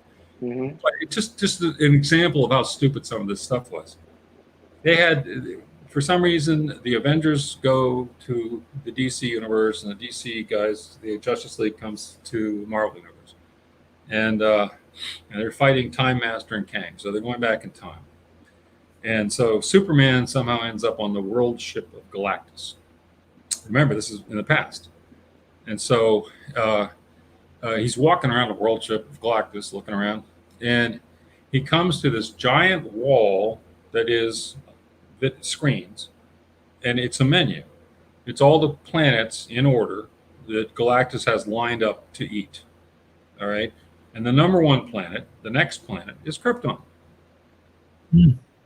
So do you know what Superman does? My Superman doesn't do this, but their Superman apparently thinks it's a good idea to change the order so that Krypton is at the end and somebody else's world is going to be eaten next. Very Superman-like. Yeah, my Superman doesn't do that. Like, what? He saves his way. Yeah, screw you, other people.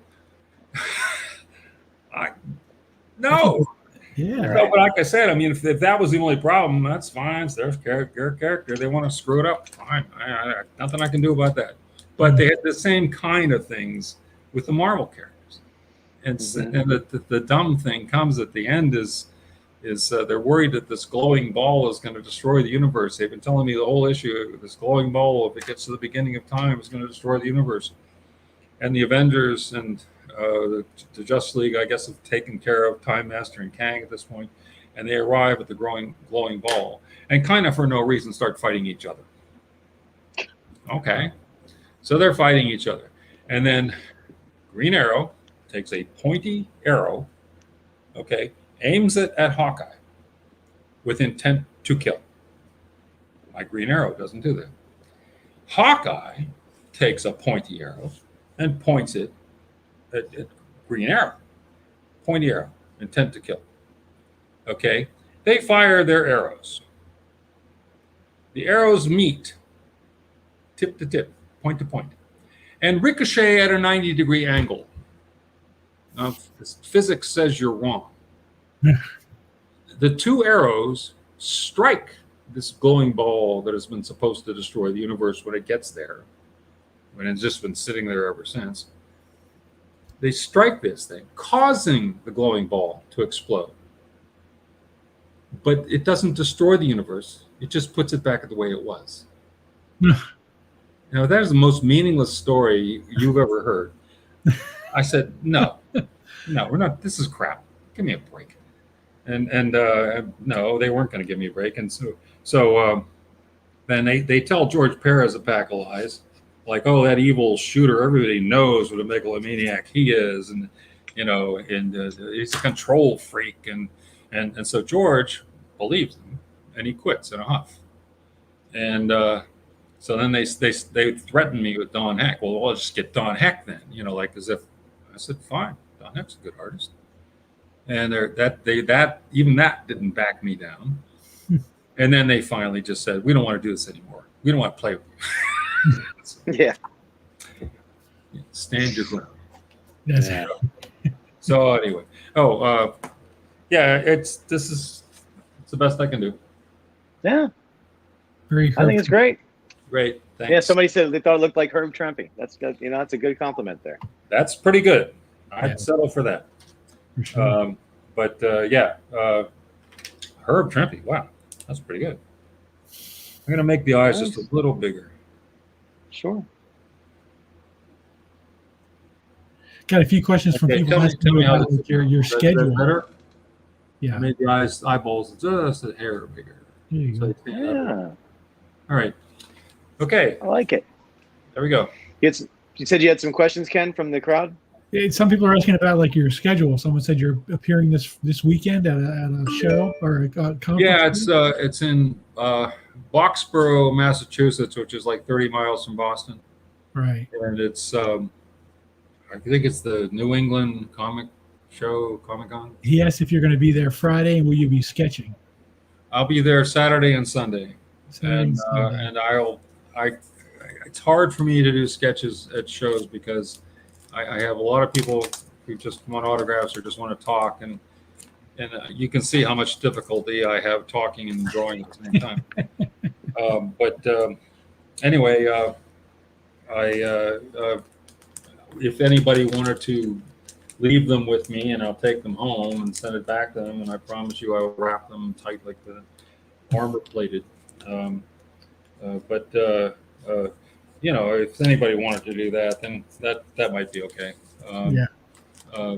Some people don't want to do that. I just came from a store appearance in Florida. I had 5 of those, so which will be done tomorrow. I will do it cheerfully, and if people are content to wait for it, then fine. I'm putting these back in the bags, all right? Yeah. Yeah. That's fine. That's fine. You gave me an envelope, didn't you? Yes. Is it everything addressed on everything? Or is it? I actually had them drop shipped to you from somebody, so I don't know how we packed them. We can always straighten that out afterwards. Tell me what to do. I'll do it. Yeah. All right, we're almost 3.5 hours. Are you? Do you want to call this, Ken? Or are we still going? What's going on? It's up to Jim. I'll do one more if you want. I think though I better, call it a night soon. Sure. All right. Well, you heard the man. So.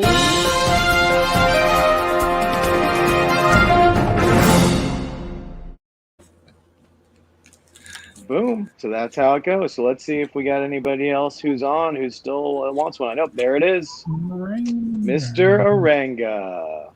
Arenga, you are the winner. So, sir, what would you like for your sketch? I did a live show last night on Comic Art Fans with Mr. Arenga. We did a collector's conversation interview. It went very, very well. Not totally smoothly, but very, very well. We enjoyed ourselves. This is the comic book business. It's not supposed to be smooth. Exactly. If it wasn't a little bit stressful, it wouldn't be fun. That's what I say. Yeah, we're showing off art, and for some reason it wouldn't show any art.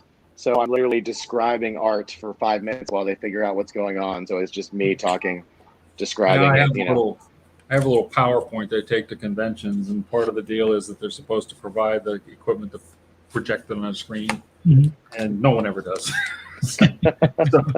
So I end up having to describe the pictures, which is kind of silly and fun, and I also get to act things out, and that's hysterical.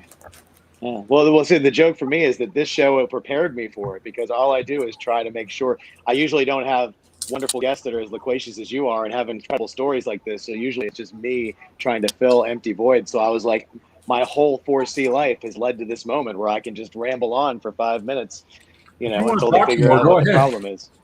If you want to talk more, go ahead.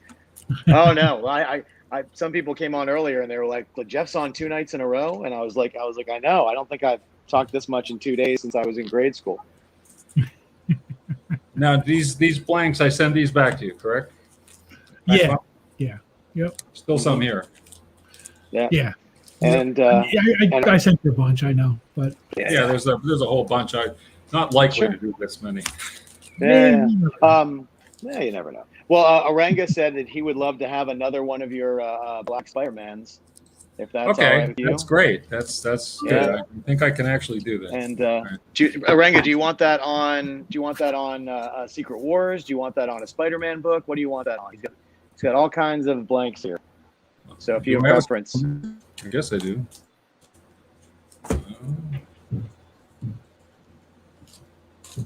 I think you should have a couple of Spider-Mans, I think. I'll look. Oh, yes, I do. Yes, I do. I certainly do. Okay. I have Spider-Man. Yeah. See, oh yeah. So let's see He said what the Secret verdict Wars. is. Secret Wars. Secret Well, that's Wars? of course. I said everybody wants the Secret Wars. There Yeah, you go. well, that was the hit. Yeah, that was the big one. Mm-hmm. All right. Oh. And I noticed you sent me more of those than the Avengers. Yeah, the guy that Yeah, I well, we get did. the guns from, he has a certain amount. And, he had a good amount of the Secret Wars, and I was like, well, you know what? They're not going to go bad, so I'll take them all. I'm sorry. I only did. This is 7. I wish Oh I- no, that's great. And thanks for staying on with us so long. Oh yeah, definitely. I said I got to figure out a way to get this poster to you and get you to sign this bad boy for me. I'm going to see you somewhere. We'll do it maybe. Are you going to be in Are you going to be in MegaCon in when is Orlando? MegaCon in August? Are you going to come? Are you coming to MegaCon by any chance? I think not. I think I'm doing some other convention that weekend. Well, Bacon said something about him being in Raleigh. Maybe you can send it to Bacon. Yeah. Raleigh. I'll be in Raleigh. Yeah, I may send that to I have a friend who's might be at that show, so I'll send that to him and see if I can get you to John Hancock it Sure. for me. It's- That'd be great. Yeah. It's it's beat up, but it's something I've had since I was probably, since it came out. So it's one of those cool things that would be nice to have. Well, UPS actually provides those mailers for those things, mailing tubes. Mm-hmm. I think because somebody sent me some of those before. Yeah, I think I got this from a comic book shop or something. I forget where I got it from, but it was, back then it was, I think it was probably a free poster. So I was like, free poster, I'll take it, and it was an advertisement for, buy the book. And Yeah, but it's a nice picture. Though. It's a nice. Yeah, I it's a I had one beautiful. too. Yeah, John Byrne. It's a beautiful John Byrne one. Yeah, and like the Secret Wars 1. That's 2, right? Secret Yeah. Right, this is 2. Yeah. Mm-hmm. Secret Wars 1, when Zek designed the cover, he knew they'd want to use it as a poster too. Mhm. So he Right. planned it in there. Mm-hmm. There's 2 characters at the top, I think Mr. Fantastic and Thor, I believe, that he knew would be cut off. So he designed it so that when the logo was over that area, that no hands would be sticking out or anything. Right. Smart guy, that Zek. Mm-hmm. Somebody asked about what other cons are you going to this year? I think there's one in Charleston or in Nashville, maybe. I think the one is FarleyCon, the one that's is that Raleigh? No, that's something else. That's in Tennessee, I think. I don't know, but there's one called FarleyCon. They actually put up a billboard with my picture on it, a billboard on the highway. It's unbelievable. I mean, like, That's humbling, right? well, yeah, that'll, give you a little bit of culture shock right there. Farley. Anyway, Let's see. Yeah, so I'm going to several, and I don't really remember them all, but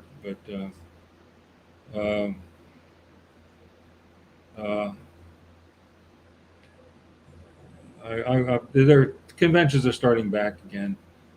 I've been told that a lot of these guys, they want to put on. I'm going to Cleveland next year, I think. But a lot of these guys have been waiting for this epidemic to be over, and I think it's going to start happening. Oh yeah, they've already started. Cons have already started, and they're getting pretty ready to go. The big ones are going to get ready to pop out. I think next month. I think July is going to be the kind of coming out party for all these. So we'll see how they all go. I know Ken and I are going to be down at MegaCon in Orlando in August, and then I know I'm going to be in Baltimore in October, and then of course there's you other get to see cons. Walt. Walt always goes to I Baltimore. do. Yeah, he does Yeah. every year. Walt's like one of my favorite people. Walt and Louise, what a couple. What Oh nice- yeah, I she's see him every year. She's so good. She's so talented. I know. Walt, Jeez. Walt needs no explanation, I suppose.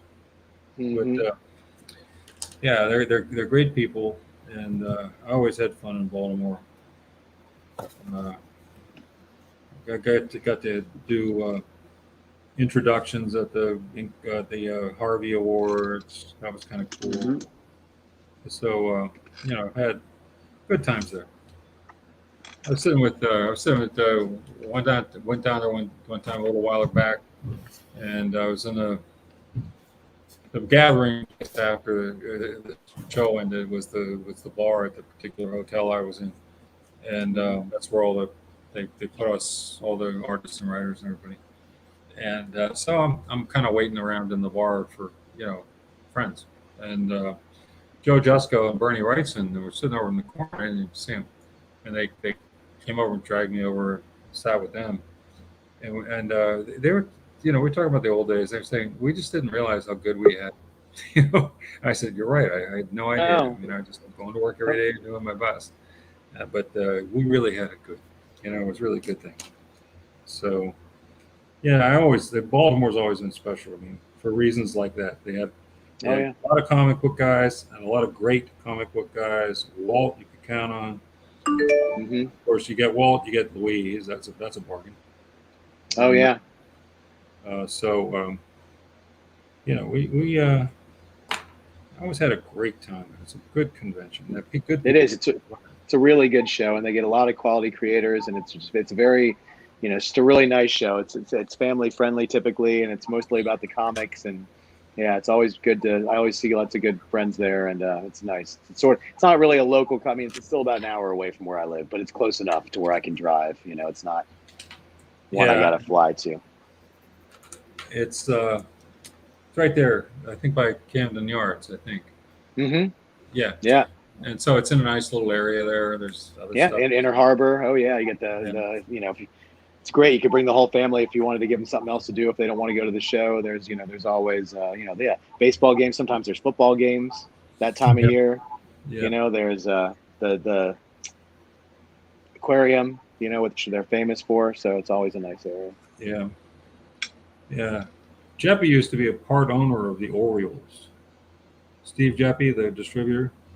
Mm-hmm. He was a part owner of the Orioles, which is kind of cool. Mm-hmm. He kept trying to get me to go to a game, had tickets for me and stuff, and I just kind of never got around to it. Now I regret that. Yeah. Lovely to go to a game. Beautiful stadium. Yeah. Yeah. Are you a baseball fan? I like all sports. I like baseball, football, basketball. Not so much anymore. There's no Michael Jordan playing anymore. Kobe, Michael Jordan, Kareem. I can't even name some of these guys now. No. But yeah, I like them all. I like playing basketball, but I don't like watching it. Can't play more because I don't I can't hardly walk, so I bet in your younger days people always asked you if you were a basketball player. Yeah, and I played in high school, and I played with just pickup games. We used to have a nice little pickup game, and when I lived in Manhattan, it was at the Martin Luther King High School. Every Tuesday night, a bunch of professional guys. We all stunk, so it was like nice and even. And we do pickup games, and we had a blast. It was terrific. It's a funny thing. The guy that brought me there was in advertising sales, and his name was Mike Hurley, and he knew about this game, and I didn't. He said, "Why don't you come with me?" I said, "Okay." So I went and I played. And Mike was kind of a point guard guy, little guy, but really great shot, handle the ball, direct traffic. So he's the only guy who really knew me. The other guys knew my name was Jim. Nobody else had any idea who I was. And so, but he kept yelling, "Shooter over here, shooter, get under the basket, shooter." Okay. So at the end of the night, the other guys took him aside And they said, we really think it's terrible how you make fun of Jim. And he said, what do you mean? He said, you call him Shooter. We can see he can't shoot. What's his name? It's terrible being named Shooter if you can't shoot. Oh. And you don't. It's not a very popular name with the TSA people. Well, we have a special guest who's joining us. You're drawing his sketch right now. This is Mr. Aranga. Say hi to Jim. Jim, I'm Mr. Aranga. Hey, how you doing? Hey, Jim, I'm great. I want to say thanks to Ken and Jeff for allowing me to jump in like a weirdo here at the last minute. You're not weird enough for this crowd. That's right. I had to wrap up my OnlyFans show and like quickly jump on this one. But I just wanted to say, like, real quick, I'll fanboy for a second. I'm a huge fan. I've been kind of talking in the comments about like having read your old blog for a long time. And Maybe coming back. What's that? I said it may be coming back. I'm having it reformatted. Oh, fantastic. Yeah, I used to like deep dive into your archives on that. Hey, Chris. Yeah, Ranga and I were talking about that last night. He was telling me that I had to read your blog. He was supposed to send me a link today, but he was busy on his OnlyFans It's easy. page. I guess. Jimshooter.com. Can't forget that. There you go. So Yeah. there you go. He did. Come on, man. I mean, it's just if you typed in Jim Shooter blog, it's like literally the first thing that comes up, Jeff. It's just like do the bare minimum. I can't. That bare minimum is me. That's my middle name. No, I know. But then you said that a lot of the stories that he was telling tonight you read, but it was so much cooler to hear him in person. So I got to hear a lot of them for the first time in person. So it all evens out. Yeah, for sure. I mean, there was definitely different things, and there's a different flavor to listening to someone talk about it versus reading it, on text on a website. Right. Plus, like, hey, I'll tell you what, there's definitely a lot of comic creators that can be on the drier side. I don't think you can get bored of listening to Jim talk though. No. No. I mean, remember, we were supposed to be on for 2 hours. We're coming up on 4, so obviously we like what we're doing. I think it's fantastic. Well, I like what you're doing. I think you do a great job. Oh, well, thank you so much. It's all symbiotic. No pun intended on the sketch relationship. I am as good as the talent is. Now, Aranga, he had a rough one. He's the one who had our show a couple weeks ago that I was not able to do, where everything went wrong. So it was just him and Ken trying to carry the show. And at one point, Ken got kicked out of StreamYard. So it was just Aranga. The artist wasn't on. Ken wasn't on. It's just him talking to everybody who's like watching. So he's got the chops too. It would have been different if I knew that everyone was coming back on. Like I could have killed time there, but I was like trying to figure out. Ken's messaging me, I can't get back in. And I'm like, holy cow! Like if we shut the stream down and if I leave, everybody gets kicked out, and then we don't know how to restart it. And ultimately, after sitting there and flailing around like a fish on a boat, I was just like, it was not a graceful exit. I can't leave. I need to watch the end of that because it's just probably you going. It's just me doing all kinds of like pantomime stuff. Like I did like a plane crashing, like, and eventually like people didn't know what to do, and I was like, you know what? You just see my finger coming off the screen.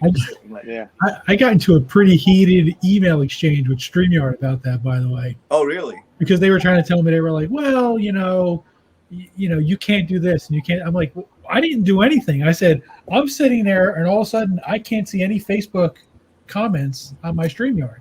Yeah. So I went out, came back in, and they showed up. I said, I did that 3 times. I said, on the 4th time, StreamYard wouldn't let me back in. Yeah. They're like, well, you have to end the show. I said, how can I end the show if I can't get back in the damn room? Yeah. I said, so the guy who was on with me, I just texted him and said, just end it.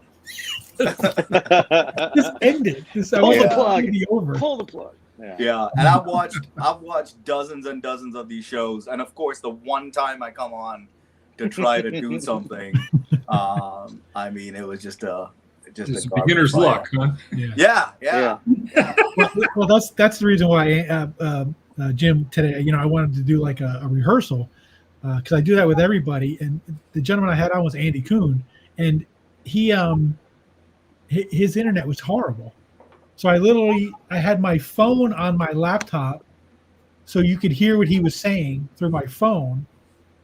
And then he was using his phone to broadcast the sketching, and it would log on for about three to 5 seconds, freeze up, and then kick him off. And we did that for 2 hours. Yeah. We But got you the- know what? We got the People got magnifying sketches. glass out. Jim, how small are you making my sketch? I'm making it microscopic for you. It's just, figured you'd like That that. is I- great. Yes, sir. That is Yes, great. sir. Yeah. Just make sure, when you're done, before you You know- sign it, just write Chris Bacon rules right below the sketch. You know something? Like, people wanted to kill Ditko for designing the first Spider-Man costume with all his webs. I want to kill Zek for these spider legs.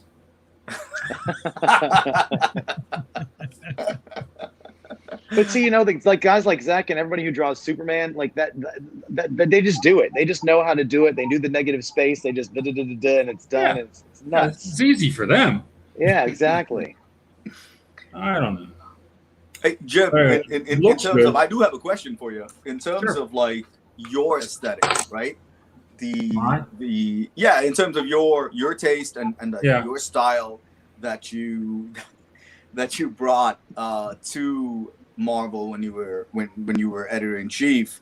Do you see, and I don't even know if you're reading modern comic books, but do you see anything out there in terms of, it doesn't matter if it's like Marvel or DC or whatever.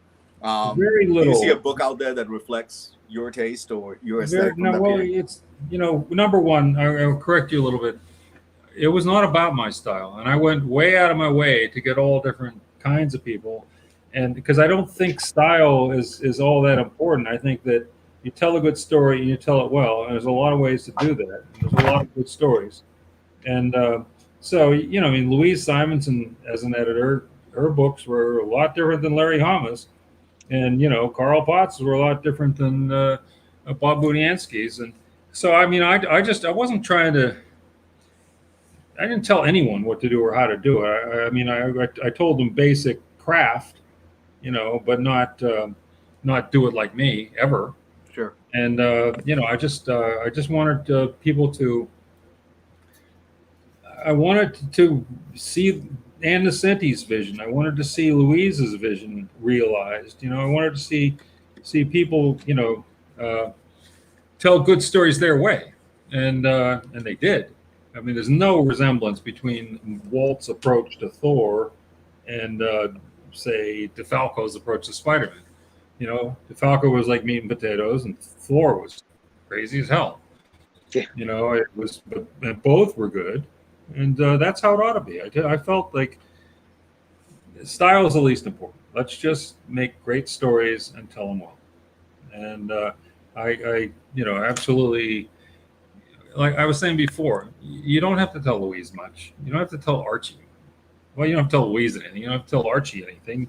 You don't have to tell Larry anything. Most of my guys were really pretty good. And, I just sort of shut up and conducted the orchestra. And it worked. It worked. It was good. So, and you said when you took over, you were trying to keep everything like the Marvel way. You tried, because that's just what they were used to. But if you had your way, would you have done it more not Marvel way, hands-on? Marvel technique, meaning you do Technique. the plot first, and then the artist Mhm. draws it, and that's just Marvel technique. I mean that was sort of grandfathered, and nothing I could do about that. And but artist telling a story. Frank Miller tells it a hell of a lot different than Ron Frenz. Are they both good? Sure they are. I did. Wasn't a matter of style in the sense of the presentation. It was a matter of the common practice at Marvel was to do the plot first stuff. Okay, Mhm. fine, whatever. I didn't care about that. Anyway, it's like I said before, you get good people The ones that know what they're doing, get out of the way. The ones that are young and talented and don't quite know what they're doing, help them. And and good things happen. Denny O'Neil did a lot of work with Frank Miller. Mostly story. Denny wasn't an art guy, but he did a lot of work with Frank Miller and taught Frank an awful lot. Right. That's what I wanted. I wanted guys teach them the craft, and then let them go. And man, let Miller go. He's a force of nature. But anyway, that's my theory. I wasn't into, it has to be a certain way, or Chris, you have to do this kind of story, or Walt. Walt stuck his head. I'm sitting there at my desk one day, and Walt sticks his head in. He doesn't even come in the office. He sticks his head in. He says, "Hey, Jim, I'm going to turn Thor into a frog, okay?"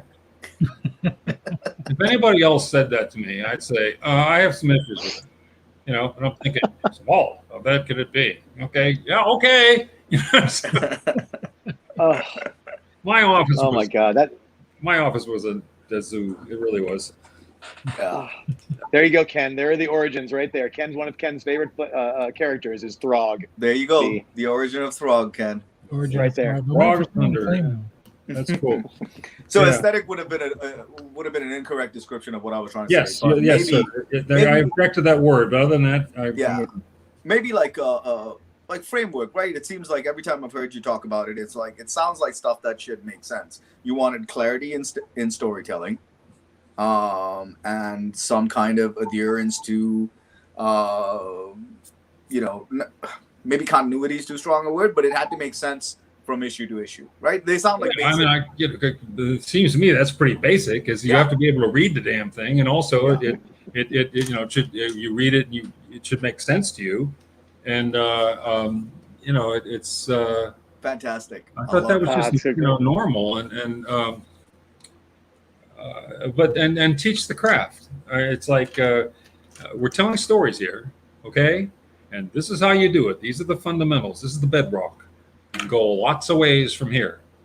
I mostly taught Frank Miller storytelling. I'm sure he learned from other people too.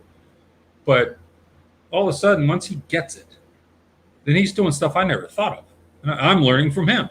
I didn't think of doing it that way. That's good. That's ideal. Was when you give them the foundation, and if the foundation is the same in any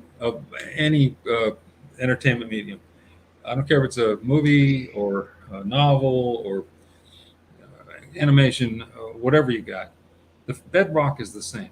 The bedrock is story, and Aristotle was the guy who codified it.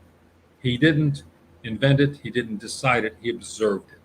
He observed that it's part of the language, that there is something called a story. It has a definition.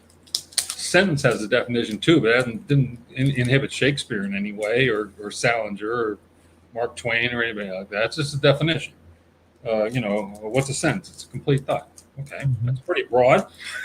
What's a story? It's a complete journey. Okay, it doesn't have to be a physical journey. It could be mental, could be developmental, could be emotional, could be whatever. But there has to be someone it's about, or something. In these days of Pixar, it could be a car or a bug. There's some protagonist. They're in a situation. Something inevitably must change that situation. Rocky, he's a pug. He's an aging pug. Gets a shot at the champ. That'll change the situation. And then, conflicts arise and ensue, reaching a climax where either one side or the other wins, or in somehow other way, the conflict is resolved. And then there's a new situation, which is different than the original situation. He's no longer a pug, he's a man. So you get people to understand that, and all of a sudden, look at any movie, and if you don't see those things in there, you probably don't like the movie. Right. Any TV show, any stage play. If you say, well, wait a minute, what happened? How did it end? There's no ending. Or you say like who's that character? I didn't know. We don't know about him, or where'd that gun come from, or But anyway, the thing is, I'll give you Frank Miller as an example. He's a good example. Frank got a lot of lessons from Denny, and with me more on the art. And I kept telling him, well, Frank, you had these two characters talking. I said, now in the next panel, there's a third character. Was he here all along? Did he hear what they said? And you go, But guys start making rules for themselves. And sometimes he's always head full of rules. Like Frank, is no establishing shot. This could be anywhere. This could be Mars for all I know. Stuff like that. So finally one day he comes in and he says, I got it. He said, we're telling stories. We know the story and they don't know the story. So we have to tell them the story. I said, bingo. Because of previous discussions, I knew what he meant and he knew what I meant, which is when you think of a story, whether even it's just something happened at school or if you invent a story in your head, you don't see it as a series of still pictures. You see a little movie, okay? When you realize in the comic book business and the cartoonist business that your job is to make those people see the same movie that's in your head, that's when you win. And you're Frank Miller and you're rich. And I have to have an appointment to see him now. Wow. I gotta say, did I can't really remember, and I was listening to, and Rob Liefeld's a polarizing figure, right? But I gotta say, like, I was listening to him the other day, and he kind of gave you, I don't know if you guys had a relationship or not, but he gave you a lot of props for the fact that he got really rich as a 19-year-old. Yeah, well, I mean, I put in all those royalties and stuff that those guys ended up, cashing in. Several of them became millionaires because of the royalty program. And also when I came in, I had pencilers making $35 a page. $35 a page. Now, this is 1978, and that may seem like more. It was probably better then than it is now, but that's pathetic. And so double the rates, doubled them again. I mean, every time I could save a nickel, I'm paying the artists more. And I save a lot of nickels. You get on time, by the way, you save tons of money because no charges. If you have a book that's supposed to ship at a certain time and it doesn't arrive, the printer charges you anyway. So does the separator. And then if you just barely make it and the plates have to be shipped, zinc plates have to be shipped from Connecticut to Sparta, Illinois Express, that costs a lot. Zinc plates. And I mean, it's like, so we started saving money and I started paying the artists better and it quadrupled the rates, kept raising them as much as I could along the way, better participations and so forth. Was DC had a 4% royalty pool. We had a 10% royalty pool. So, we're trying to, we understood, you get the good guys. And how do you get them? You make it a good opportunity. And, so it's like if you do that, then you win, and we did for a while. Yeah. Well, we're going to end the show here. Jim, hang out afterwards if you don't mind. I'd like to thank everybody for joining us. It was a great show. I will be opening up a commission list with Jim probably tomorrow. I love there's that. going to be more, Love it. bigger stuff. Full sizes and torsos and all that fun stuff. And I'll have a information on that. But thank you so much for coming on. It was a pleasure. Hearing all this It was fun. You guys are great. Yeah, you guys are Jim. great. You really are. Thank you. Oh no, thank you. The conversation was just riveting. I'm on the edge of my seat the entire time. I love hearing these stories. Yeah. It's just fantastic. And thanks everybody for joining us tonight, and thanks Oranga for popping in at the end here. Thanks for letting me Best star.